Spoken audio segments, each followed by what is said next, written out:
Yeah. No, Jim, thank you. Oh, yes, thank you. Just let me know when you're ready. All right, it is now 5:58 and we are out of closed executive session.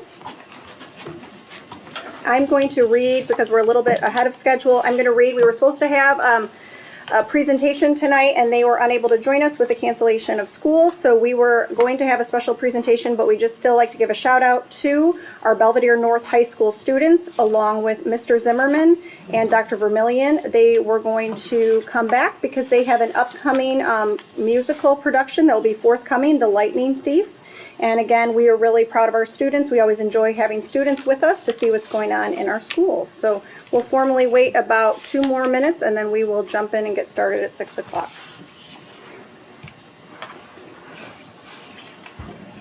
You may talk amongst yourselves for 2 minutes.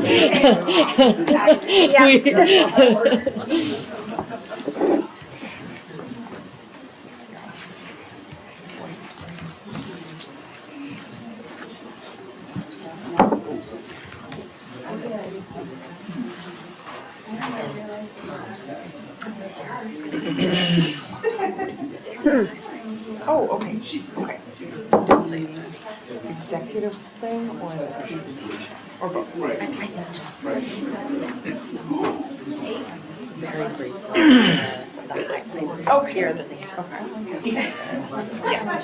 Very briefly. I can do And that. then people can ask you questions for Bob. And you. Yes, of course. All of us. No, I'm good. It sounds good. Yeah, I'll work on this. I have some ideas, because like I just want people to click on like who's here versus typing it in, because then it takes too long. You know what I mean? Then I was behind on that, but I think we're gonna figure it out, so. All right, it's officially now 6 o'clock and we're out of closed executive session and we will reconvene the regular meeting of the Board of Education with the pledge to the American flag. I pledge allegiance to the flag of the United States of America and to the republic for which it stands, one nation, under God, indivisible, with liberty and justice for all. Roll call, please. Mrs. Brenner. Here. Mr. Bucher. Mr. Herrera. Here. Mrs. Haut. Here. Ms. Mayville. Here. Mrs. Whitcomb. Mr. Zickert. Here. Are there any items on the agenda any members of the board would like to amend or move? Hearing none, do I have a motion and a second to approve the agenda of the regular meeting of the Board of Education on January 16th, 2024 as presented? So moved. Second. Member Mayville made a motion and Member Herrera seconded the motion to approve the agenda of the regular meeting of the Board of Education on January 16th, 2024 as presented. Discussion? Roll call, please. Ms. Mayville. Aye. Mr. Herrera. Aye. Mr. Zickert. Aye. Mrs. Haut. Aye. Mrs. Brenner. Aye. Motion pass 5-0.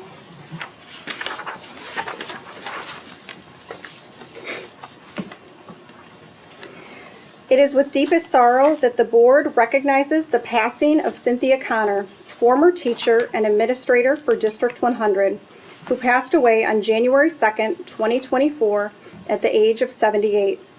Cindy, as the District 100 family knew her, served District 100 for over 30 years.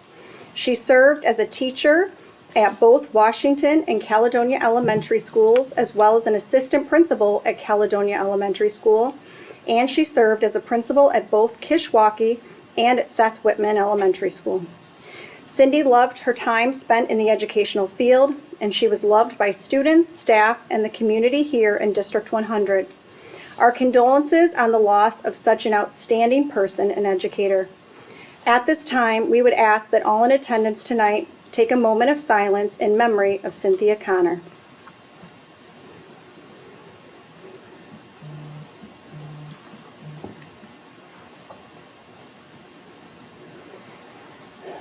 At this time, we would like to recognize those in District 100 that have gone above and beyond, and I'm going to hand it over to Dr. Shug.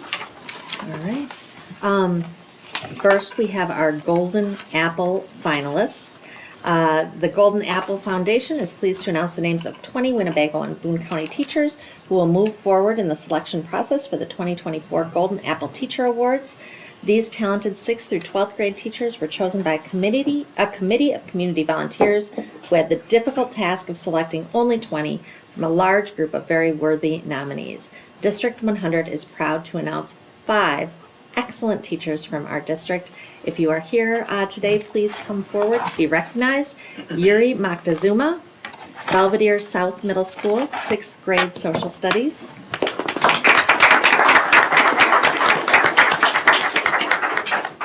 And stay right up here, Yuri, until we announce everyone, please.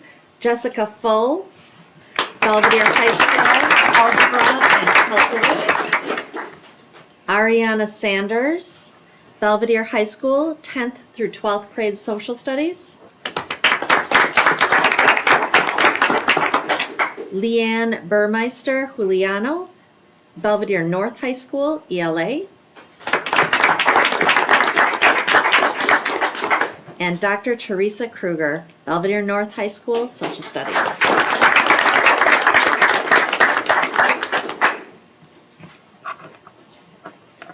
We are so very, very, very proud to have these teachers represent District 100 with Golden Apple.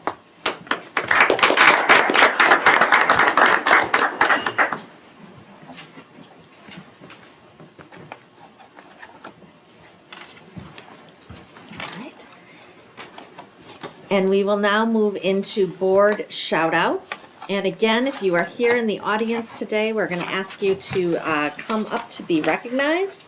We have Sam Peters from BHS. Mr. Peters has been such an asset in his new role as a coach. Whenever there are questions or concerns about support students and staff, Mr. Peters consistently makes himself available to help all stakeholders. I appreciate him taking the time to answer questions so that he can have a deeper understanding of the social studies content. Thank you for supporting our team.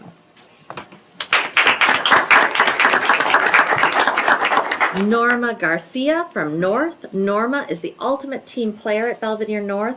If other OPs are out, she's willing to step up and cover their desk and keeps a smile on her face. She has a constant positive attitude and is welcoming to all staff. She is the #1 person who keeps it running as smoothly as it does, and we cannot thank her enough. Thank you, Norma. Kim Gengler from North High School as well. Kim is a committed paraprofessional and an asset to D100. She handles her assignments with grace, even when the situation may be difficult to manage. She has a special way about her that students and staff appreciate. Kim is an inspiration to those who work with her. Thank you, Kim. Christy Morgan from North. Christy is an amazing partner and employee. Teachers know they can come to her for help and feel supported. She is kind, she is patient, and she is generous. Christy is also one of the most knowledgeable people I have worked with in District 100. Her technology knowledge and the ability to problem solve are unmatched. Her knowledge base paired with her ability to troubleshoot and research make her an invaluable asset. North is lucky to have her. Amy Paranello from Central. Amy is a wonderful paraprofessional, and I am lucky to have her in my math class. She does a great job working and helping with the students. She was hired late, but she already knows all of our students and their strengths and their weaknesses. She has helped make a safe learning environment for the kids. Thank you, Amy. Lisa Wiltsey from Central. Lisa comes in early to get lessons ready. She has been so helpful to me in providing me with the resources to help our students. Thank you, Lisa. Melita Ogan. She is from South. There she is. Melita filled in for a maternity position at Central for a little over a month, and she made such a lasting impact on staff and students. We were so lucky to have her in 6th grade for the short time that we did, and we wish her the best of luck at South. She brought so many new ideas to the team and was always willing to help out. She puts her students first and does a great job with planning and working with others. Thank you, Melita. Lorena Castillo from Meehan. Lorena's work with our international teachers is amazing. She goes above and beyond to support them both professionally and personally. I know she commits many hours time to help our teachers feel welcome to both our school and our local communities. She spends countless hours helping them culturally assimilate and find the resources they need personally and professionally to be successful. She has helped them find housing, set up bank accounts, walk through important HR documents, and, maybe most importantly, introduce them to Zumba and other community-wide events. In addition, Lorena goes above and beyond to serve D100. She's involved with multiple district-wide committees outside contract hours, including evaluation, policy, DLI curriculum, and ELA committees. She is passionate about biliteracy. She works tirelessly to help others understand the unique needs of our dual language students. This not only includes academic needs, she's also stepped in and organized item drives to help some of our newcomers. Thank you, Lorena. And Jen McCormick from Washington. Jen is a strong voice for teachers in District 100, and not just as the vice president of the BEA. Jen is a respected special education teacher who is often called on for her wisdom and her expertise. She respects her students and gives them the support they need to be successful. The number of committees Jen is a part of or attends regularly is large, but she is a voice in the district, and she is always calm, she is always wise, and she is always respected. Thank you, Jen. And thank you all for coming out on this very, very cold night. We appreciate it. Janine's gonna get your picture. The best part.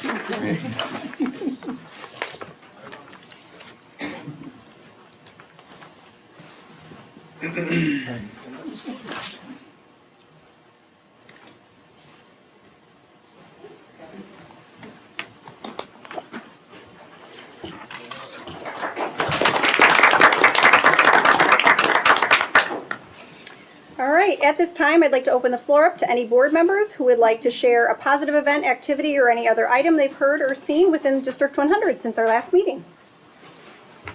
Go ahead. Go ahead, Colin. Oh, I was just gonna say, I just really want to thank our maintenance and grounds yes. crew. I'm sure it's been a really, really challenging past past week or so for them. You know, they've got a job that no one notices when they do it well, and everyone notices it if they don't. And so I just want to make sure that they know they're really appreciated, and to thank them for the job they do for the district, because it's rough this time of year. And thank you, yeah, for sure. I just want to say real quick, I'm just thinking, I thought it was very nice. We recognized Cindy Connor. I knew her a long time from back in the days when my kids went to school there. She was the first principal at South. We had a lot of people, a lot of administrators back then, whether it be Cindy or, Harry Grease, Jim Anderson, people like that made a significant impact on the district that probably will not be forgotten for a long time, especially from the kids. And your daughter was a librarian in Caledonia for a while, son went to school there. But I think what struck me as even more telling of Cindy is that when they posted the things not the obituary, but the sympathies on the funeral home, the first two people that did it were Mary Lang, who taught at Washington, who was the union head for a long time, and Dr. Schwalman, who was the superintendent. You usually don't see quite a thing like that for too many people. So I think it was really nice we did that. Great. I wanted to acknowledge the work, Dr. Shug, I guess you did in the last week with this crazy weather. It couldn't have been easy. I've heard nothing but compliments about the way you did it the night before, so people, families could prepare, what they need to do with their children, and staff also knowing what was going on. So thank you for navigating us through this crazy week. Thank you very much. I just kind of want to add on to what Carla said. In addition to the outside, I'm really appreciative of the custodial work that happens over our breaks when our schools are closed, the carpet cleaning, the in-depth things that are able to be taken care of. So when teachers come back, it's in a better place than when they left. So I agree. That's actually what I was going to say also this evening. I'm really happy for that work to prepare our classrooms in a safe and wonderful way. So thank you. Anybody else? Yeah, let me just add on to that. the comments that both Carla and Sarah made. In addition to what Sarah just mentioned and Carla, taking some additional responsibilities this past month in terms of some Sunday use for some of our facilities folks coming in and taking care of that. We appreciate that. And yes, it's hard work, it's long hours, but thank you for what you do for the district. All right. At this time, the board will be listening to several vendor presentations. Do we need to get it set up for them in a minute here? Janine's going to pull up the slide presentation. Thank you for joining us. Thank Stay you, warm teachers. out there. Thank Take you. care. And Pam is going to get Brian Bailey on the phone. Brian Bailey is joining us. Uh-oh. Brian Bailey is joining us from Super Eval.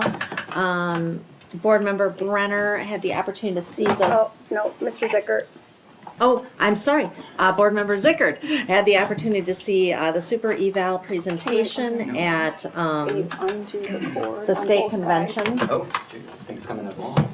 And we are bringing in Brian to talk about this particular instrument, which can be used for the superintendent evaluation process, but it can also be used for other central office administrators, for example, the CFO and director of HR that does not necessarily have a really fantastic process for evaluation as determined in Frontline right now.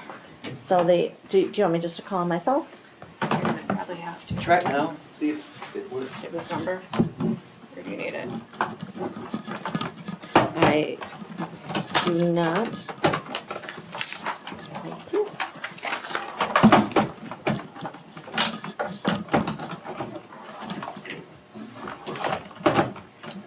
Green, it's lit up. Yeah, but it's not moving. I'm trying all the different ones.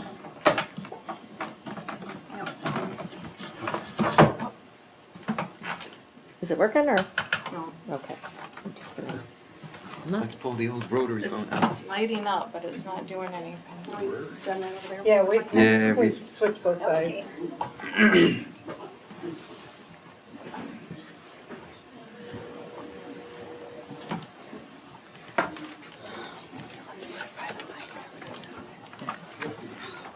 Hi, Brian. This is Cassandra Shug calling. I know it's probably not the number you were expecting, but we are ready for your part of the presentation on the Super Eval.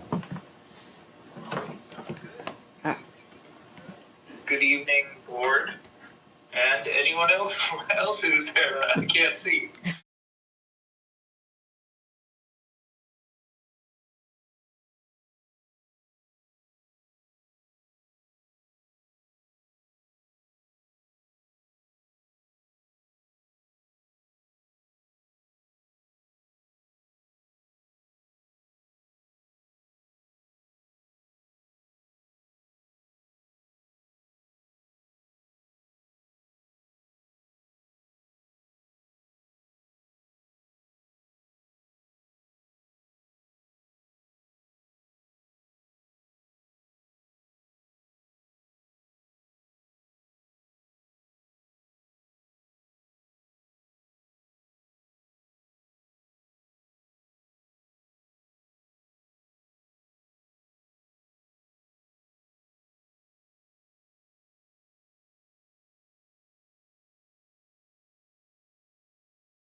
key people on the superintendent's leadership team.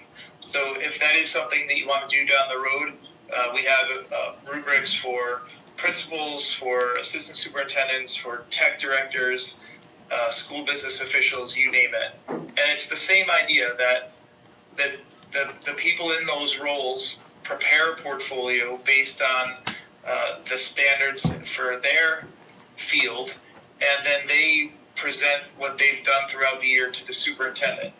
And this is really a time saver and an effective, meaningful way to evaluate staff, or leadership team, I should say, for the superintendent. So that is an option down the road if you wanted to do that. I mentioned that we have 105 school districts in Illinois, and one of the ways that we know that it's effective is that we have a 97% retention rate year over year, which means that because it's an annual subscription, sorry, Cassandra, could you go to the next slide where it says 105 Yes. school districts? Because it's an annual subscription, school districts don't have to sign a contract or anything like that. They can use it for as long as it's working for them. So every July 1st, 97% of the schools that sign up re-sign up, which tells us that it's meeting the needs for that district. I think, Cassandra, if you wanted to check with some of your colleagues in your area, I think Sycamore, I think, might be one of the ones that are nearby. Is that right? Yes, I did have the opportunity to reach out to Sycamore. Okay, yeah. Steve Wilder is the superintendent there. He's been using Super Eval for a while and a fan. I think the feedback that we get is really good because this was developed by board members and superintendents to do exactly what it's supposed to do. And then the last slide, I like to provide perspective from IASA. Dr. Gary Zabilka is a veteran superintendent and a field service director, and he mentors superintendents. That's his role. And so I like this quote because he's asked this question a lot about what's an effective instrument for evaluating school leaders. And his response is that Super Eval answers that question by providing best practices approach and a focused process for annual superintendent evaluations. Those words are, if anyone knows Gary, he's well respected, and we have, in fact, all of the IASA field service directors invite me to meet with their first, second, and third year superintendents to show them Super Eval so that they can get it set up with their school boards. So I'll stop there. I'm happy to answer questions. Certainly there's no pressure. If this works for the Belvedere district, that's great. If it doesn't, that's okay too. But yeah, I'm happy to answer questions and we can go from there. Does the board have any questions for Brian? Was there anything else, Matt, when you went that they talked about that would be good to share with the board? I think it was that you're, like he emphasized in there, it's kind of like a running thing as you go on. It also, I don't want to say forces, because that's not really what I mean, but that's what it's going to sound like, is I think it encourages every board member to be engaged in the evaluation and gives them a rubric to use, so we're all kind of looking at the same thing. And I think, from what I could tell, is, even during the discussion when they presented it, is one of the key parts that you're going to learn when you set this thing up is the goals are important at the beginning. To get the goals right, and from what and like I said, I only went to the one, but it just seemed to me that it's probably a thing that you'll get better at as you move along. But the first year of doing it, it's going to be different and maybe a struggle, but I think it gives the superintendent a chance to see the diversity of how people look at things. It gives everybody the same rubric to go on, and everybody agreed upon what were considered best practices for evaluation anyway, so. And I think the cost is minimal. I don't want to try and sell something for them, but I think compared to some other stuff, it's not that, it's reasonable. I like it too because Holly and I have had some initial conversations with Dr. Shug about pretty much trying to replicate this type of process where there's a self-assessment in it, where we each give feedback, but then it is like we'll have to use our own like Google tools currently to create something to then provide to her. So I do like this. I also like the competency element that mirrors some of our teacher and admin evaluation where you pick a few areas where it's not exhaustive, and then, you know, able to link information to it. But again, like I said, I really like the self-assessment piece where she's able to do that, and then each one of us is able to give feedback, and then it's cohesive in the platform. Both Matt and I talked to a few different people that are local that use it also, local school districts that have been pleased with the utilization of it, and then kind of like Brian was saying, started with their obviously their superintendent first, and then had mixed results on where they went from there. But I mean, I'd really like to see us bring it to policy and personnel, you know, next, I think. But I don't know what Matt thinks, but I know both of us have had more dialogue about this topic.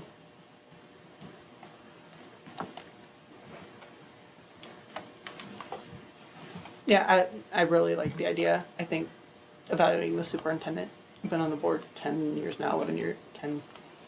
Anyway, it's just something we have always struggled with. And we've tried different things, and I've never felt I, as a board member, have done a great job of doing a superintendent evaluation. So this really appeals to me. And you know, as he mentioned in his presentation, the board typically turns over every 2 years. You always have new people coming onto the board, and I mean, as a brand new board member, it's really hard and intimidating, and just to have a rubric like this and some sort of system, I think just makes a ton of sense.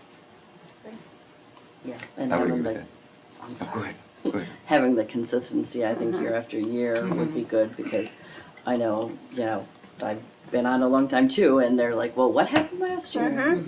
It was different every year, And so. to see it like historically, you can still Yeah. access the information, which we Exactly, couldn't even that's- find some of the documents. Right. That's so important.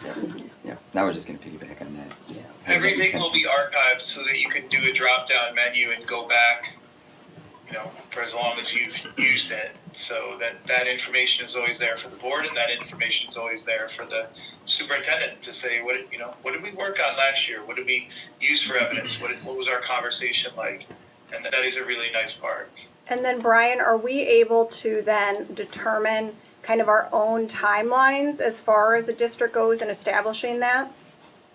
Or is it? Absolutely. Okay. Yeah, there's dates within the system, but you set those dates.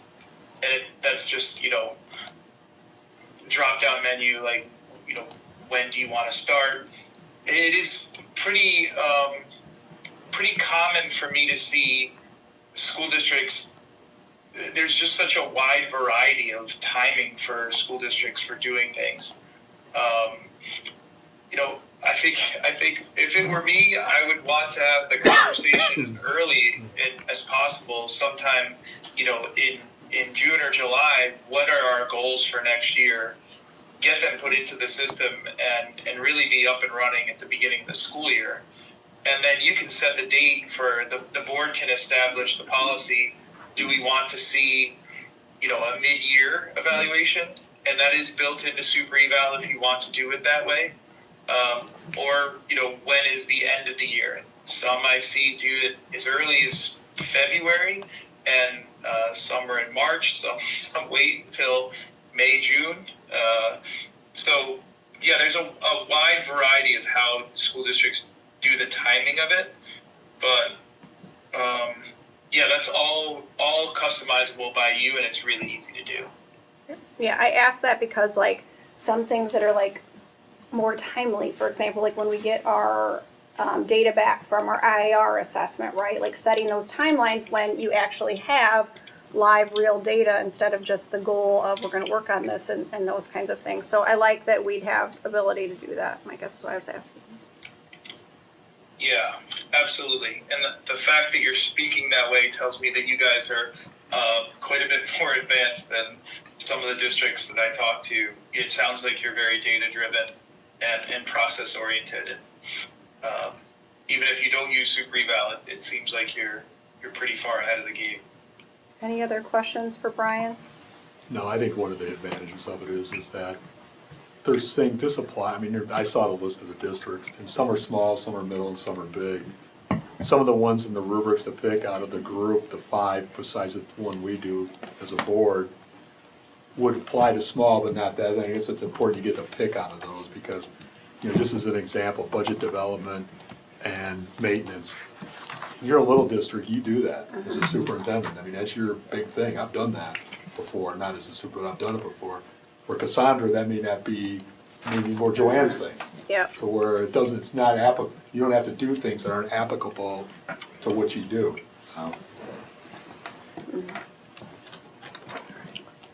Excuse me. All right, thank you very much, Brian, for your time this evening. We appreciate it, and I'm sure we will be in touch. Thanks, Cassandra, and thanks for the board's time and your commitment to the community. Have a great night. Thank you. Thank you, you too. Same. Okay, bye-bye. Do we have a number for Marcy? Do you want me to read this while you're doing that? Absolutely. Okay. Next on the agenda is the demographic study. Next, we have Marcy Horner, the project manager for Davis Demographics, presenting the results of the district's demographic study presented to the Facilities and Long Range Planning Committee on December 13th. The committee asked to have the presentation provided to the full board in January, and Ms. Horner will join us in a few minutes via telephone.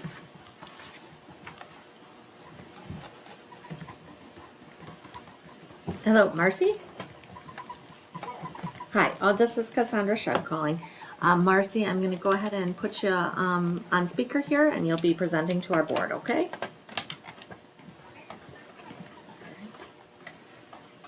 All right, Marcy had the opportunity to present to our Facilities and Long Range Planning Committee on the demographic study, and she's now going to be presenting out to the board as well. Marcy, we are going to be following along with the presentation we have here, and you can just indicate to us when you want us to forward the slides, and we will do so. Marcy, you have the board here as well as observers in our board audience, as well as anyone who might be following along on our streamed video as well. Okay, perfect. Well, thanks for having me tonight. I heard that you've had some crazy weather, so I might be a little bit glad that I didn't fly out there this week. But we've had snow in Boise as well, so It's we'll go ahead and Marcy, are you able to get a little closer to your phone so that you can project just a tiny bit more? I can, let's see, I have my AirPods in, and let me see if I can make an adjustment real quick. All right, that would be awesome. And We can hear you, but some people in the back are saying it's just a little bit hard to hear. oh, darn it. I'll have to use my singing voice. I don't know. I think already you're a little bit louder. I think you're doing all right, Marcy. Just project a little bit and we'll be good to go. I'm sorry you're gonna have to take a throat lozenge after this. I apologize. No problem. Okay, so I'm sitting here on the cover page, so we'll go ahead and advance to the next page, which I have labeled the pages in the bottom right-hand corner, so if you have any questions or anything, we can refer to that. So this is just a graphic to show a little bit of the work that's been done. So gathering spatial and tabular data, researching your developments, analyzing demographics and things in the area, and then developing a 10-year forecast off of that. So go ahead and go to slide 3. Slide 3 is a visual to explain how a forecast is put together. So we start with data sets for analysis, which the foundation of the information that we built in the forecast is your student data. We have the current year and 3 historical years of student data. And then we create factors based on some of the other data that we gather, such as the birth factors, mobility factors, student yield factors, and I'll talk about each of these a little bit, and then apply those factors to the data to come up with the student forecast. So very data-driven and the heart and soul of it is your current and historical student information. Going on to the next slide. So as we build the forecast, we think spatially. We use geographic information system or a mapping software to help us analyze and think spatially. So the first thing we do, again, we gather the data, we verify it, send it back, have you verify, make sure that we are starting with good, solid student data. Then we geocode student data, which is essentially putting each student point on a map, and also divide the district into study areas. So we have, your district is divided into 340 study areas. These study areas are important because we actually build our forecast. Each of these little study areas, we can do a forecast. We can analyze the information in each of these study areas and see how things change through the years. Go ahead and progress to the next slide, which should be your student density. This is just an example of what, how we can visualize and spatially analyze your student data. So this is just your student data in a student density map, so you can see information you probably know where your students reside mostly, but it shows that bright yellow where the most dense parts are, going out to the blue where you have less density. Next slide. So before we get into the factors, we take your student information and analyze it, put it into this matrix. And this is just your student information. This is not with the forecast. So I'll explain this matrix a little bit, and I'll give you a little bit of opportunity to kind of let it sit and look at it for a bit. So how you read this is, if you take Caledonia Elementary School attendance area, you can see that you have 396 students living within that attendance area. As you go across the row, you see that of those 396 students living in the attendance area, 331 are attending Caledonia, 10 attend Lincoln, 51 Seth Whitman, and 4 Washington Academy. If you look and read down the row, you can see where students are enrolled or where they live versus where they're enrolled as well. So if we take that same column of Caledonia, we see that there are, at the bottom, total enrollment, there's 340 students enrolled at Caledonia, at least at the time that we received the student data. 331, like we said, are living within the Caledonia attendance area. 1 that attends Caledonia is living in Lincoln. 5 live in Seth Whitman's attendance area, and 1 lives in Washington Academy. And then 2 are out of district. So this is a really helpful matrix to see where your students are coming from and where they're going, whether they're attending their own school or other schools. And I know you see a lot of numbers in the Seth Whitman column. I know you have a program there, so students are attending that. That's very understandable. And some of it you may be aware of, and some of it you may not. But I'll just let you just look at that for a second, see if you have end up having any questions about that. And we'll probably just leave questions to the end, if that's okay. Marcy, I'm sorry, I know you just said questions at the end. But early childhood is accounted for where, Marcy? So you do not have preschool students within this matrix. Okay. So as it says on the bottom, there's 284 preschool students Thank you. that are not included in the matrix. Thank you. Mhm. All right, let's just go on to the next slide. And the next slide is a summary table based off of this matrix. So we see that it helps us understand the utilization. So if you have all of those 396 that live within the attendance area, based on a capacity of 795, your utilization would be 49.8% in Caledonia. You currently have the 340 students, so that utilization for enrolled students is 42.8. And you can see down that column, down those 2 columns, the various school percentages. At Seth Whitman, your enrolled enrollment is 85.4% utilization, whereas residents 73.5. Parity 78.8 would be your resident student utilization, but your with enrollment is 58.8, and it shows further on those down the road that, so if we're staying with parity, 32 students are transferring into parity from other district schools attendance areas. 98 students are transferring out. There's no non-resident students that attend parity, so a grand total of 32 transferring in.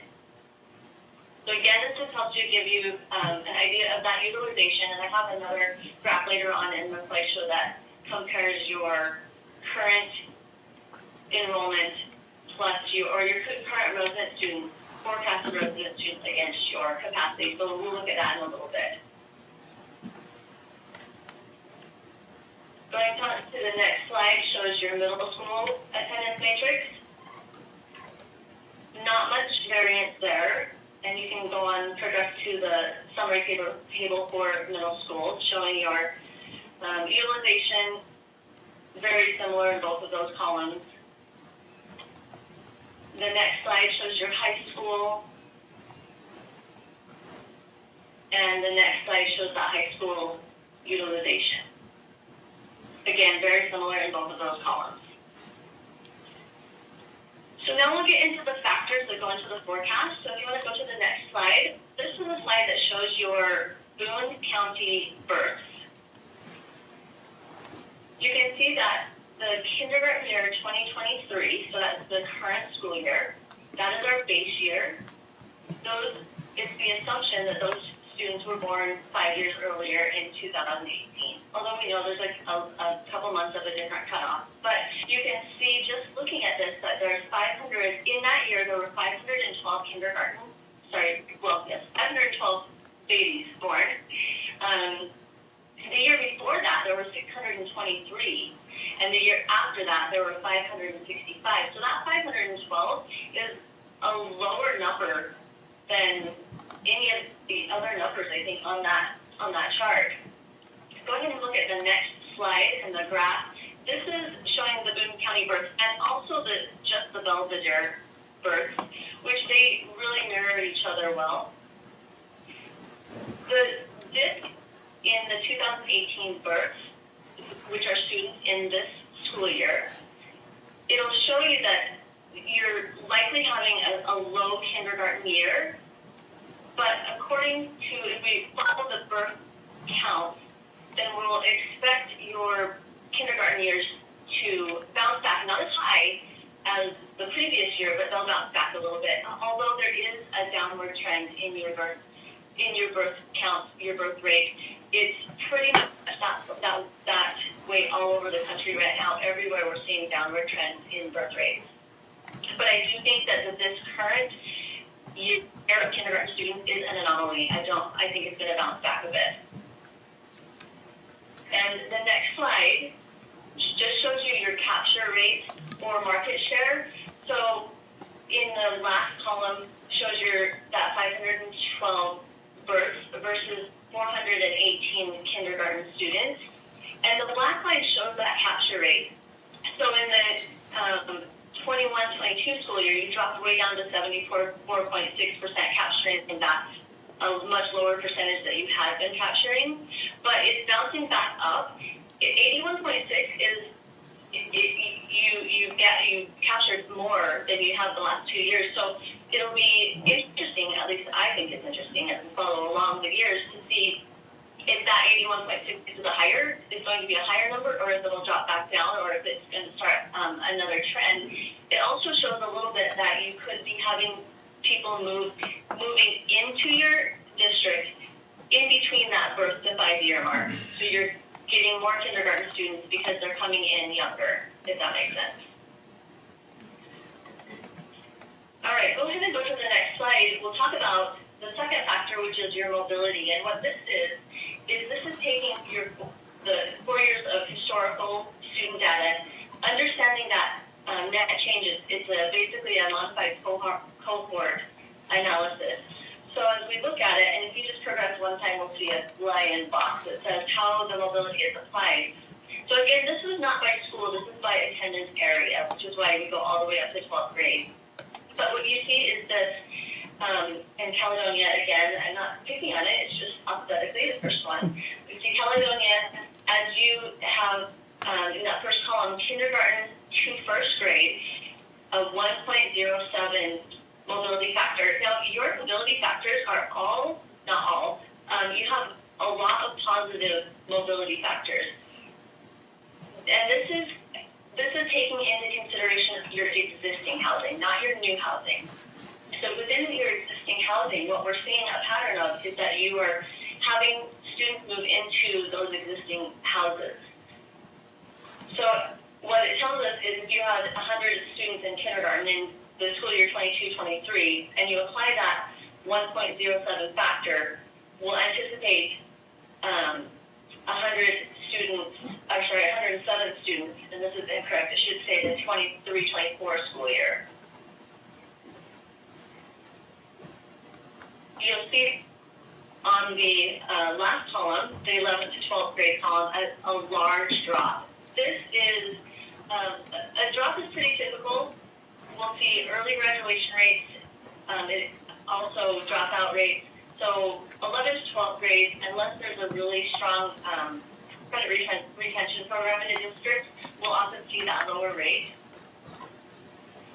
We also have a little bit of a lower rate from 7th to 8th grade, but not that much. So in general, you have pretty positive mobility numbers. Okay, moving on to the next slide, we'll talk about the student yield factors. Now, student yield factors are what we determine how many students you'll be getting from new residential developments. So, because you have some different areas,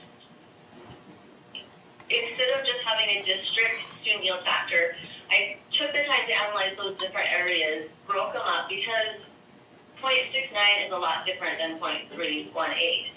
So in the central, what I'm calling central Belvedere area, your student yield factor for your single-family detached is 0.62, meaning for every 100 new single-family detached homes, you're anticipated to gain 69 students over the course of the build. So that could be building, taking 10, 15 years to build, depending on how quickly the homes are being built.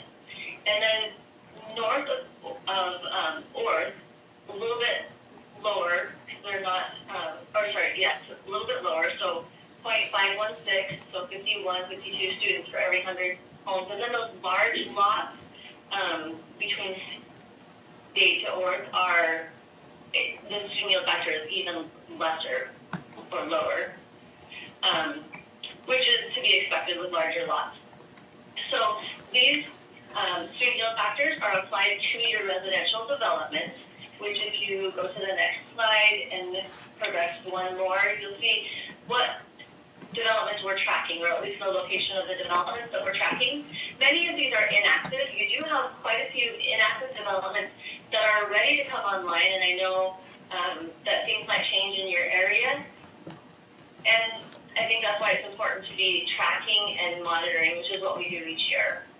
So you currently have 13 new residential developments that are being tracked. These are planned and active. Go ahead and go to the next slide and progress one more. So 392 new homes that are included in the forecast. And this is just a table showing how they're broken up by attendance area. And you, right now, in your area, just the single-family detached is what we're seeing, not apartments or townhomes. And go ahead and go to the next slide, which is just showing a pie chart of where those are located. So 58%, over half, are in the South Whitman Elementary attendance area. So those are all of the factors that are applied to the data to get your forecast. So if you want to go to the next slide, here's a peek at your district-wide residential student forecast. You'll see the current, column, the 2023 column, and if you just progress one, this red squiggly line will help you understand that mobility factor, or see how that is applied as it matriculates from grade level to grade level.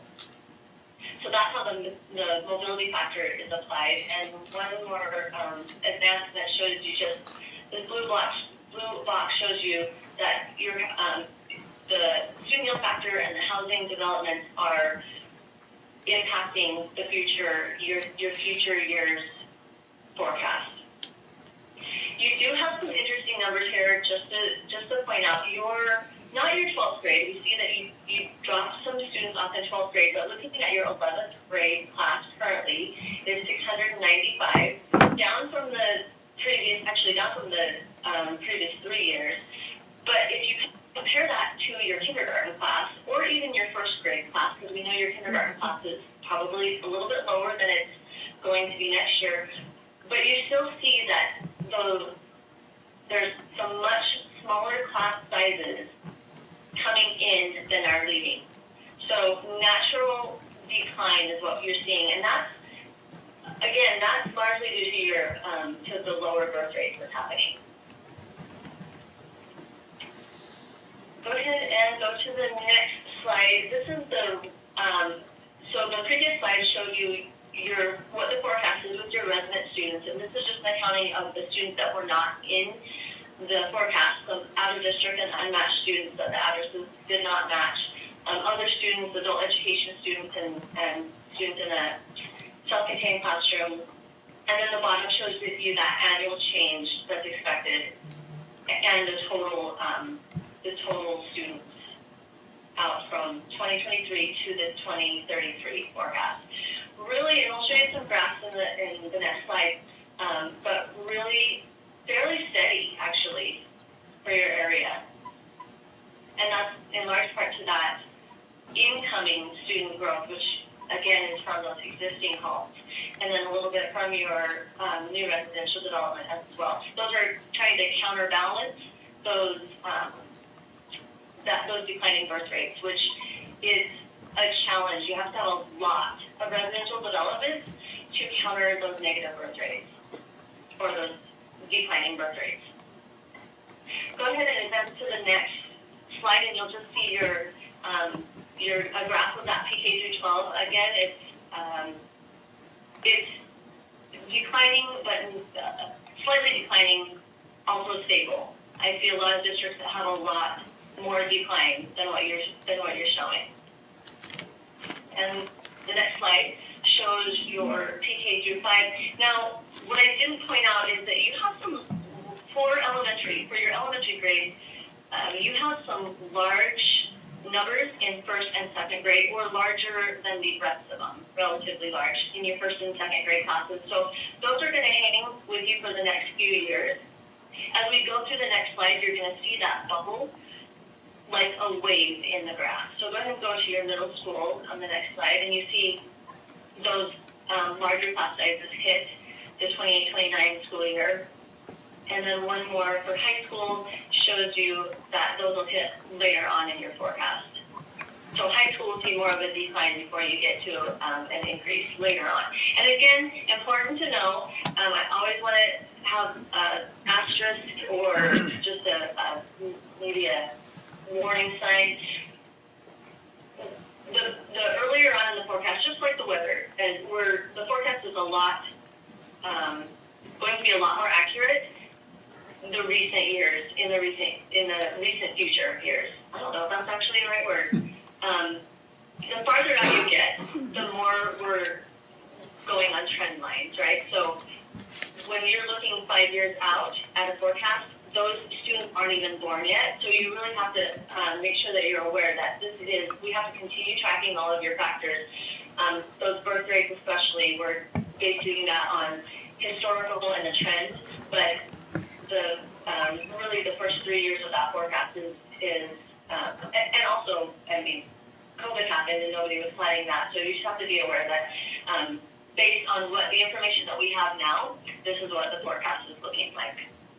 And if you go ahead and go to the next slide, you'll see just a map of your district and a 5-year net change, where you see that the brighter blue, or the, I guess I should say the darker blue, is where you're going to be expecting an increase of students, and those darker red is where you'll see decreasing students. And this is district-wide. If you go on one more slide, you'll see by elementary grades, middle grades, and high school grades. This also shows you how those study areas are broken up. We really try to do those, keep 50 to 100 students, or I really like to do 50 to 75 students within a study area, which is why you see study areas that are much smaller and other study areas that are much larger. And they're also broken up by natural lines, so natural freeways, waterways, things like that. And go ahead and go to the next slide. We, actually, if you hit, oh, there. The next slide shows some Perry and Supplements expecting some slight increases in the 5 and 10-year projections. The other districts are, the other schools are projecting decreases. The largest percentage decline would be Washington Academy and Caledonia. But again, not a lot. And then your secondary is on the next slide.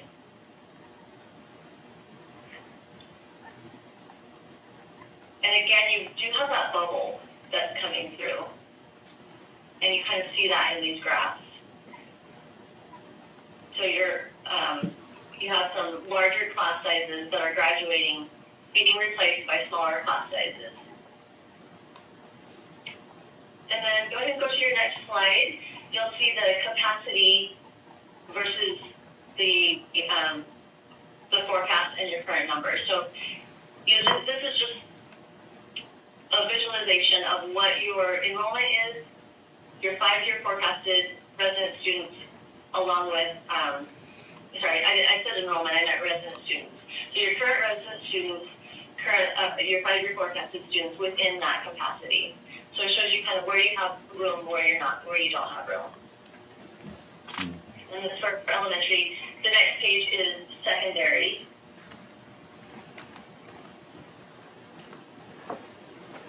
And then the last, or the next page, I guess, is just your, just some numbers, which you've seen on the graph, just a table of those numbers, going from 7355 of your resident students, 7285 in the 5-year forecast, 7291 in the 10-year forecast.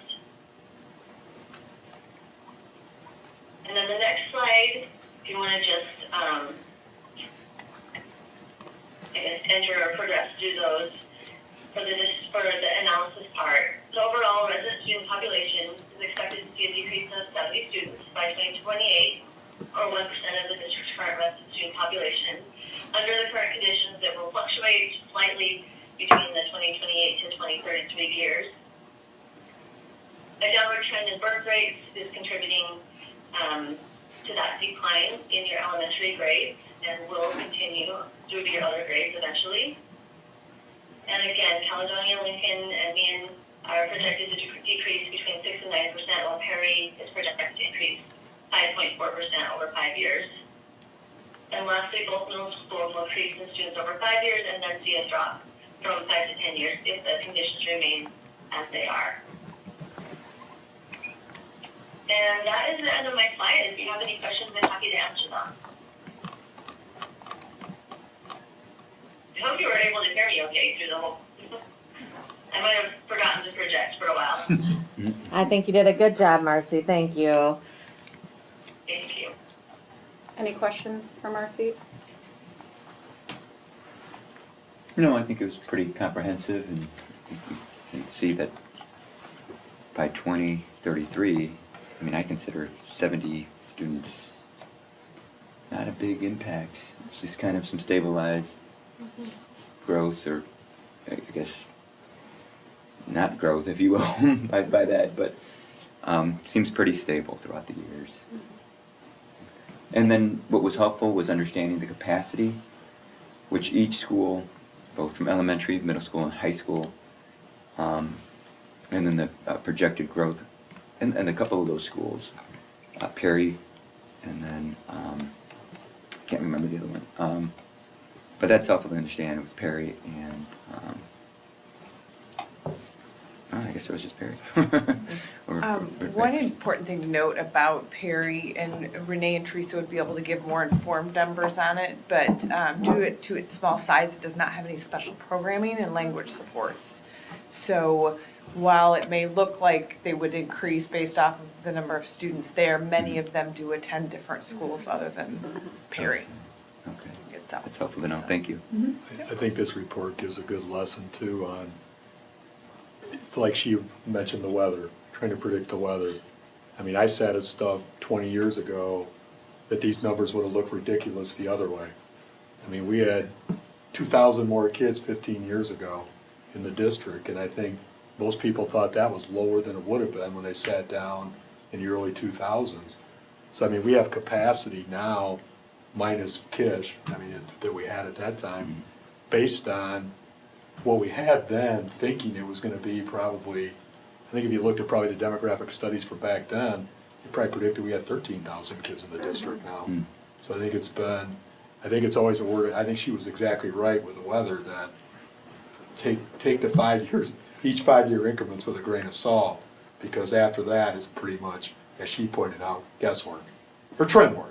It's not necessarily guesswork, but you're looking more at trends than you are what you think really may or may not happen. You're gonna say something else, Joanne? One of the things I wanted to just remind the board about is when we engage in this, because of the volatility, that the unknown factors that are coming, that we did sign with Davis Demographics to refresh this every year for the next 3 years. So we are going to see, are these playing out? Because there has been a lot of change coming down the road, and what impact that's going to have. So we will see these to see what our projections are happening over the next couple of years. And this will come again to committees as well to present that refresh. I also wanted to talk about, since Board Member Herrera had mentioned the utilization. With the facilities master plan coming, we are looking at utilization, and this study that Davis Demographic did used what we had indicated for many, many years of what our capacity is in the building.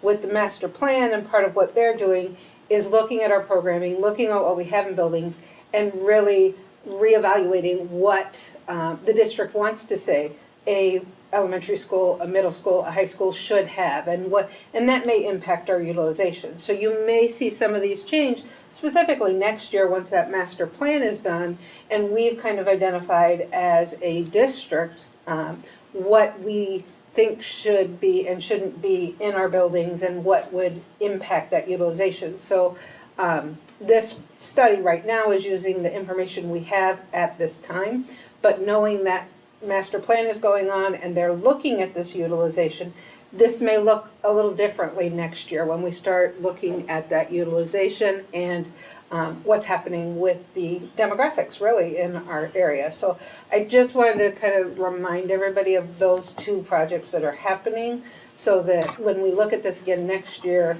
we may see some variance from this report to next year's report.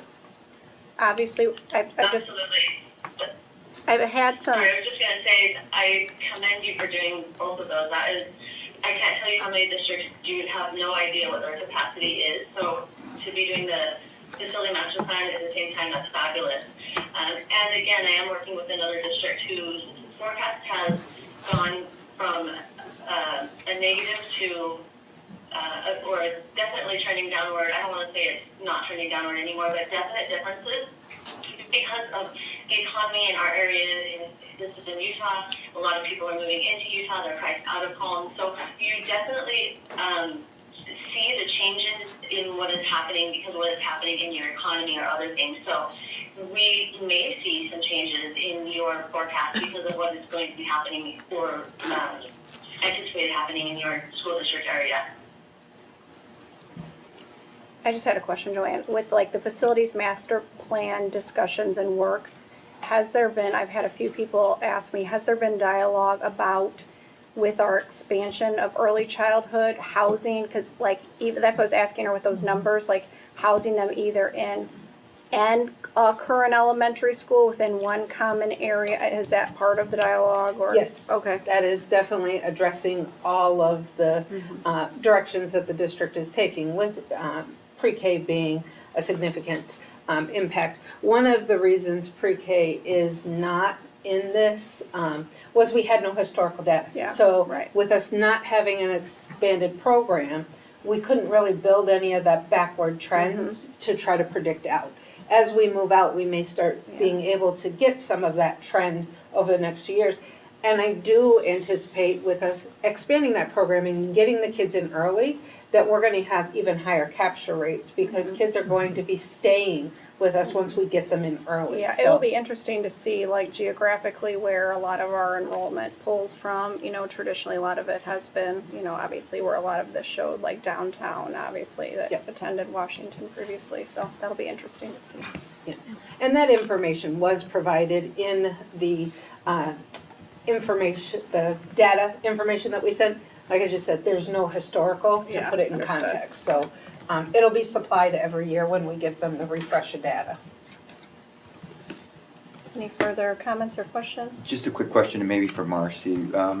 Was Marcy, were you able to take into account some of the job growths, new opportunities that are coming with Stellantis, the Walmart distribution center, General Mills, some other industrial projects that are bringing jobs into the area? You know, that's a great question. We don't track the jobs because what we're tracking is the students. We don't know where they live. We don't know what schools they're attending. So, you know, and the question was asked, if a plant comes in, are we going to take that into consideration for the forecast? Well, not until we know that we have students coming in. But that is what is being tracked in your mobility, and that's why you're seeing numbers, higher mobility numbers.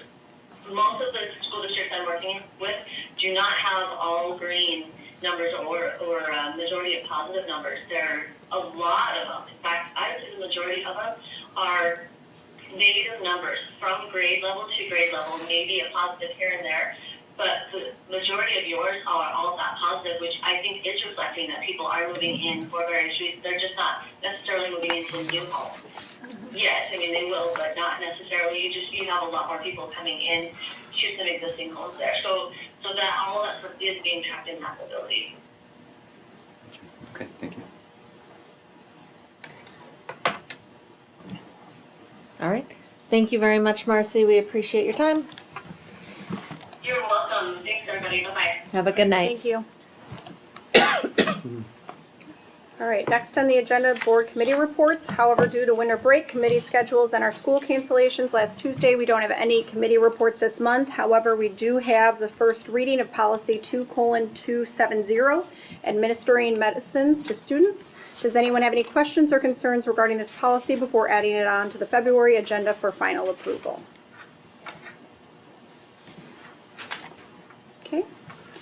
At this time, members of the public and employees of District 100 may make public comments. As a reminder, any person appearing before the board is expected to address the board only at the appropriate time and follow the directives of the board president to maintain order and decorum, identify oneself, limit comments to 3 minutes, and conduct oneself with respect and civility towards others, and otherwise abide by board policy 8:30, visitors to and conduct on school property.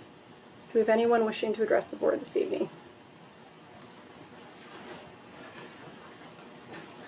We'll get you a mic set up here so those watching at home can hear you.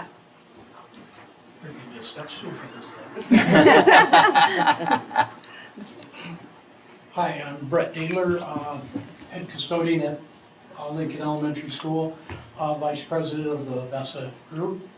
I'm here to talk about the Sunday facility uses. It's come to the attention that they want to have all these weekends at the schools for the BYB.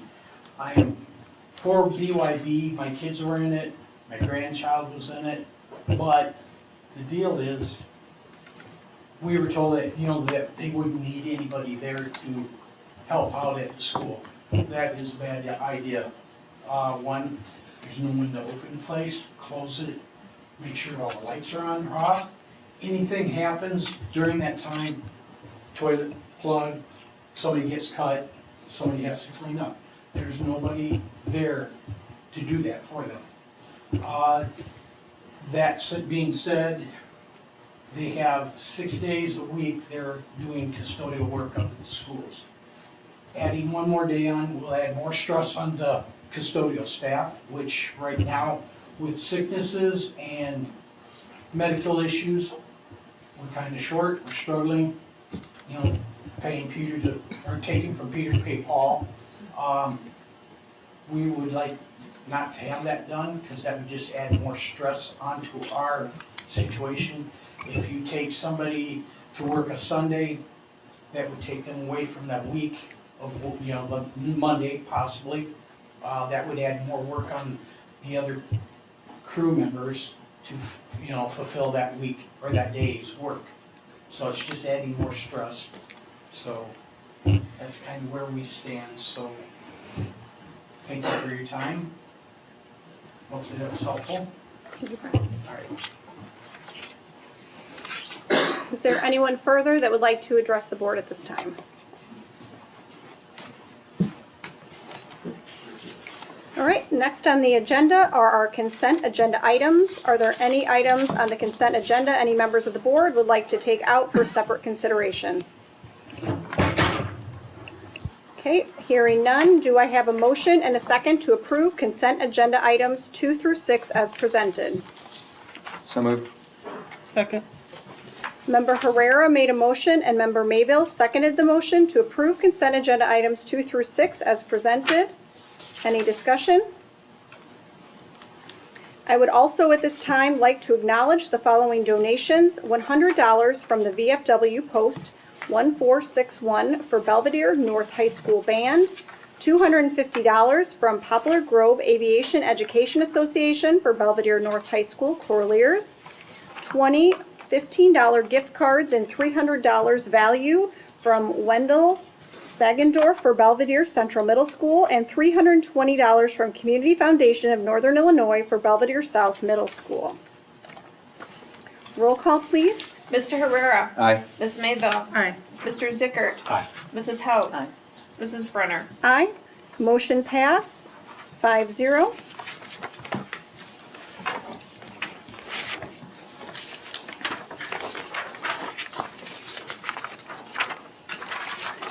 Next on the agenda are our roll call action items. Revisions to existing board policy of education policy 6:190 extracurricular and co-curricular activities. Do I have a motion and a second to approve the revisions to existing Board of Education policy 6:190 extracurricular and co-curricular activities as presented? So moved. Second. Member Mayville made a motion and Member Herrera seconded the motion to approve the revisions to existing Board of Education policy 6:190 extracurricular and co-curricular activities as presented. Any further discussion? Roll call, please. Ms. Mayville. Aye. Mr. Herrera. Aye. Mr. Zickert. Aye. Mrs. Hout. Aye. Mrs. Brenner. Aye. Motion passed, 5-0.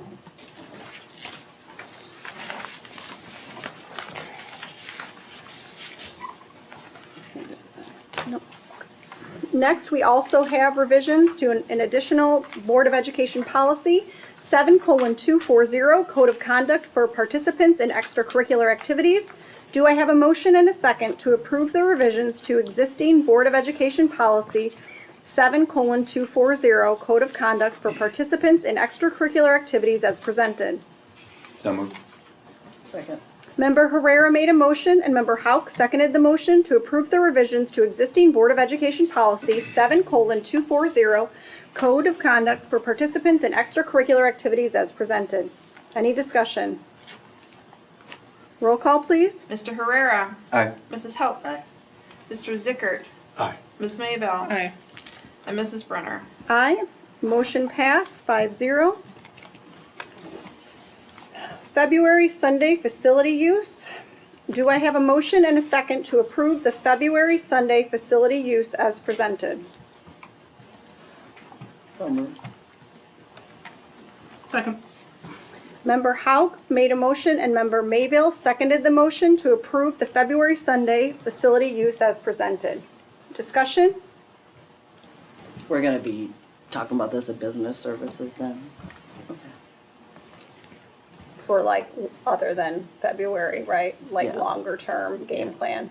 Yeah, it was originally on the agenda for the January meeting, which of course got canceled due to the weather, to talk about, as the board had brought it back last month, asking us to revisit the decision that was the recommendation brought forward previously.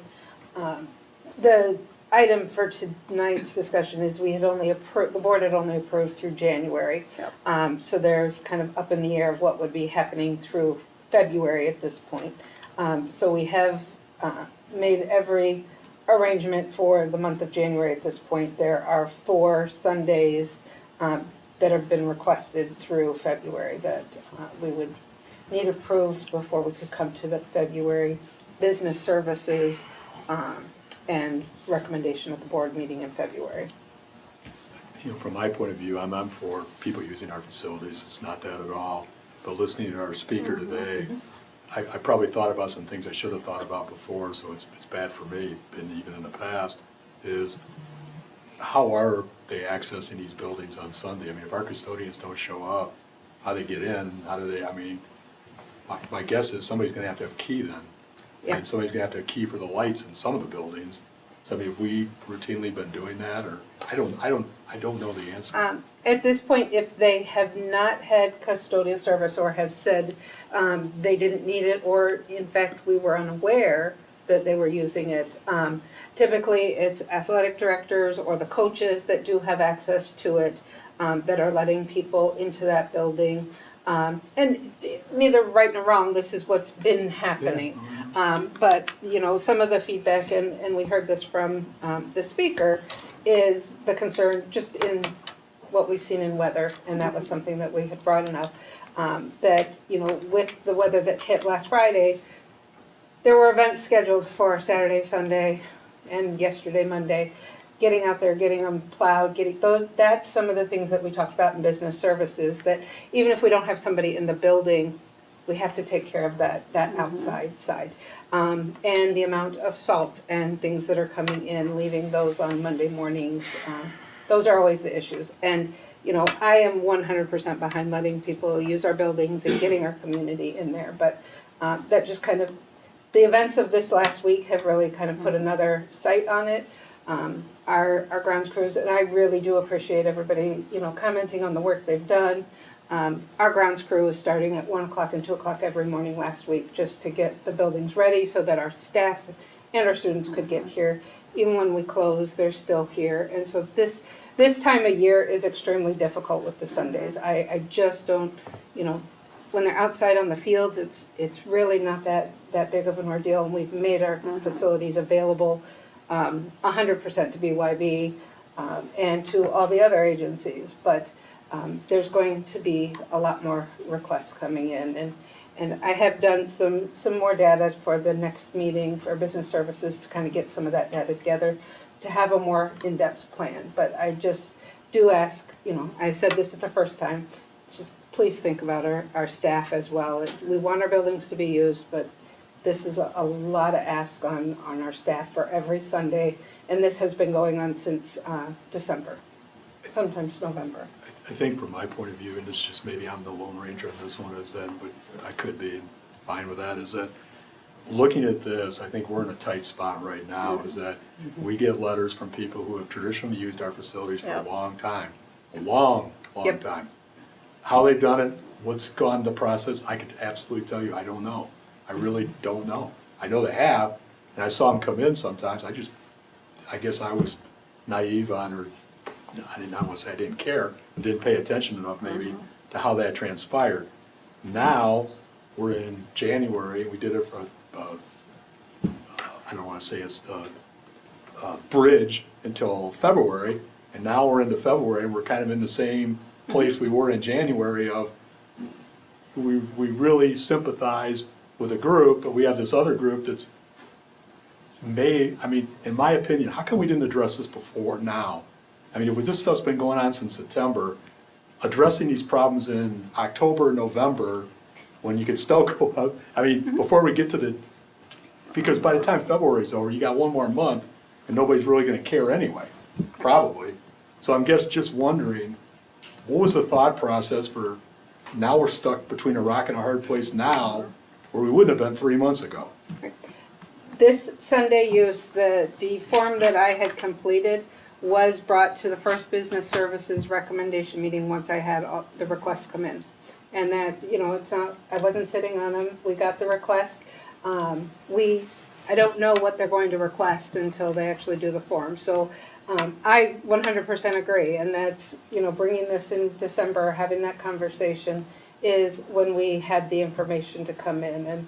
And I got the information from our facilities team of these are the requests that are coming in, and realizing we needed to talk through it. And so as soon as it was brought to my attention, I brought it in. Like I said, when it's warm and sunny and it's outside, we have not had any issues. But we have seen this continue to increase. And, you know, there also is a concern that if it's always, you know, BYB is really at Belvedere High School. And that's, you know, that's where they are, that's where they're working. We have Power softball really is at North. Those are the two that have been asking for this time. Routinely, they use our fields, they do this.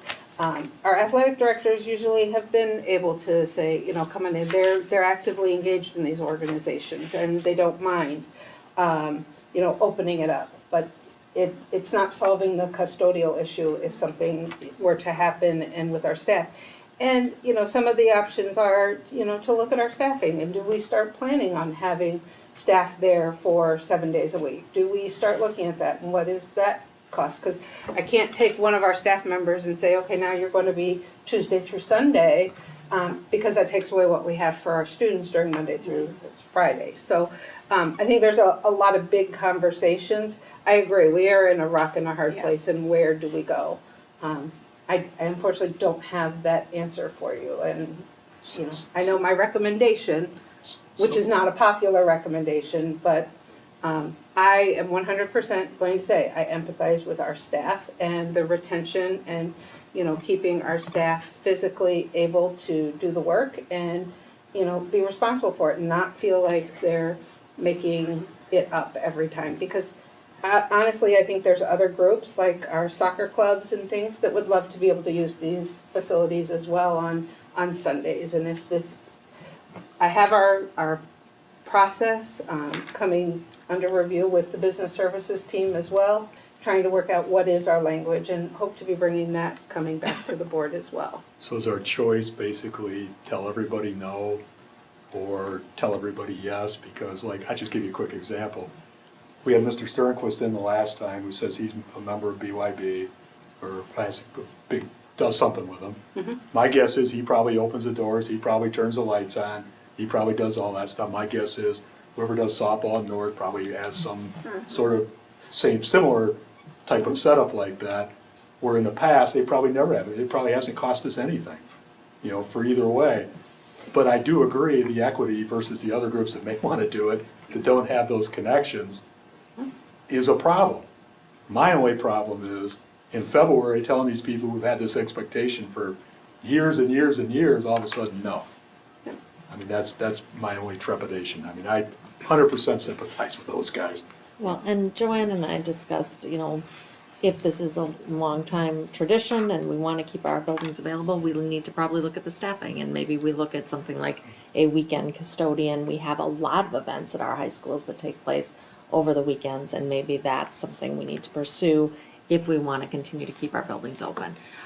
So we need to perhaps pursue some additional ideas at business services for how we're going to mitigate this for the immediate future and for the long-term future. See, I think our problem though is, we're deciding for, I think that stuff is 100% what we should be doing, 100%. The problem is, that's not gonna solve us, that's not gonna get us anywhere for February. No, it is not. I mean, that's my big conundrum right now. Right. And I kind of agree with you, Matt, on this.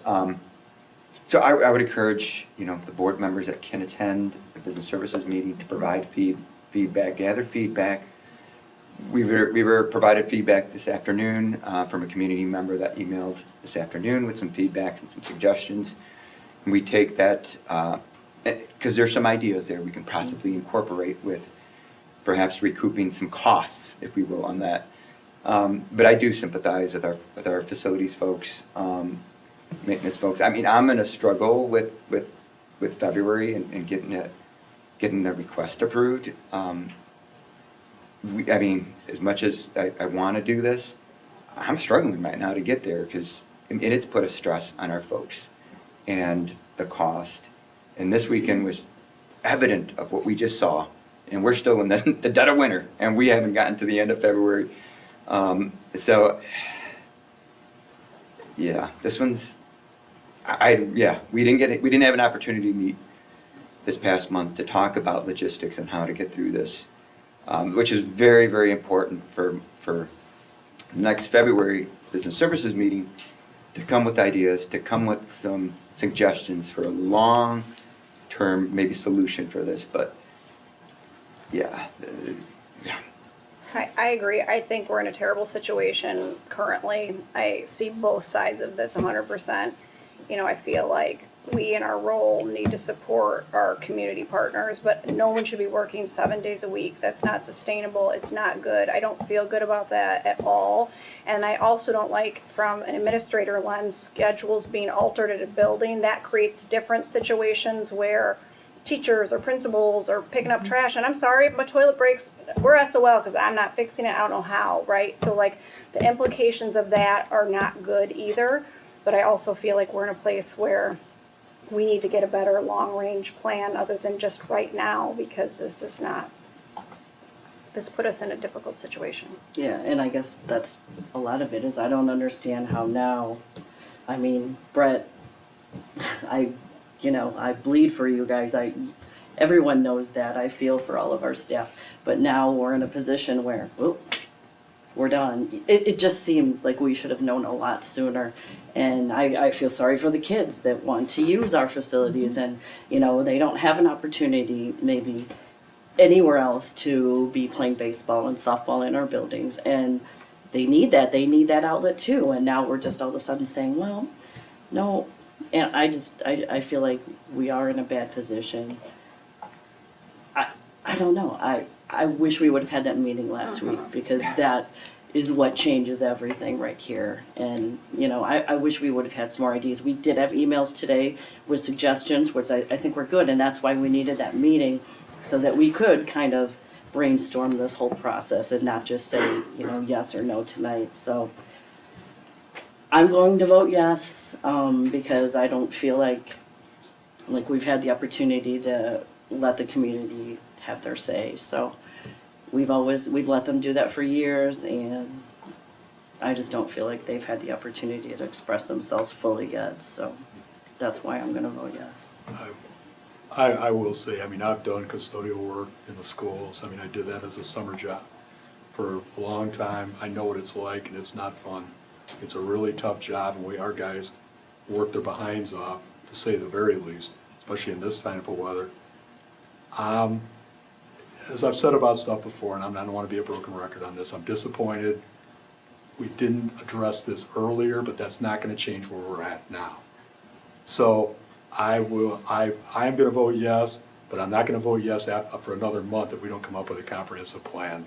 I think it's tough to tell people that had the expectation, what are we, 16, 14 days, 15 days before the end of the month.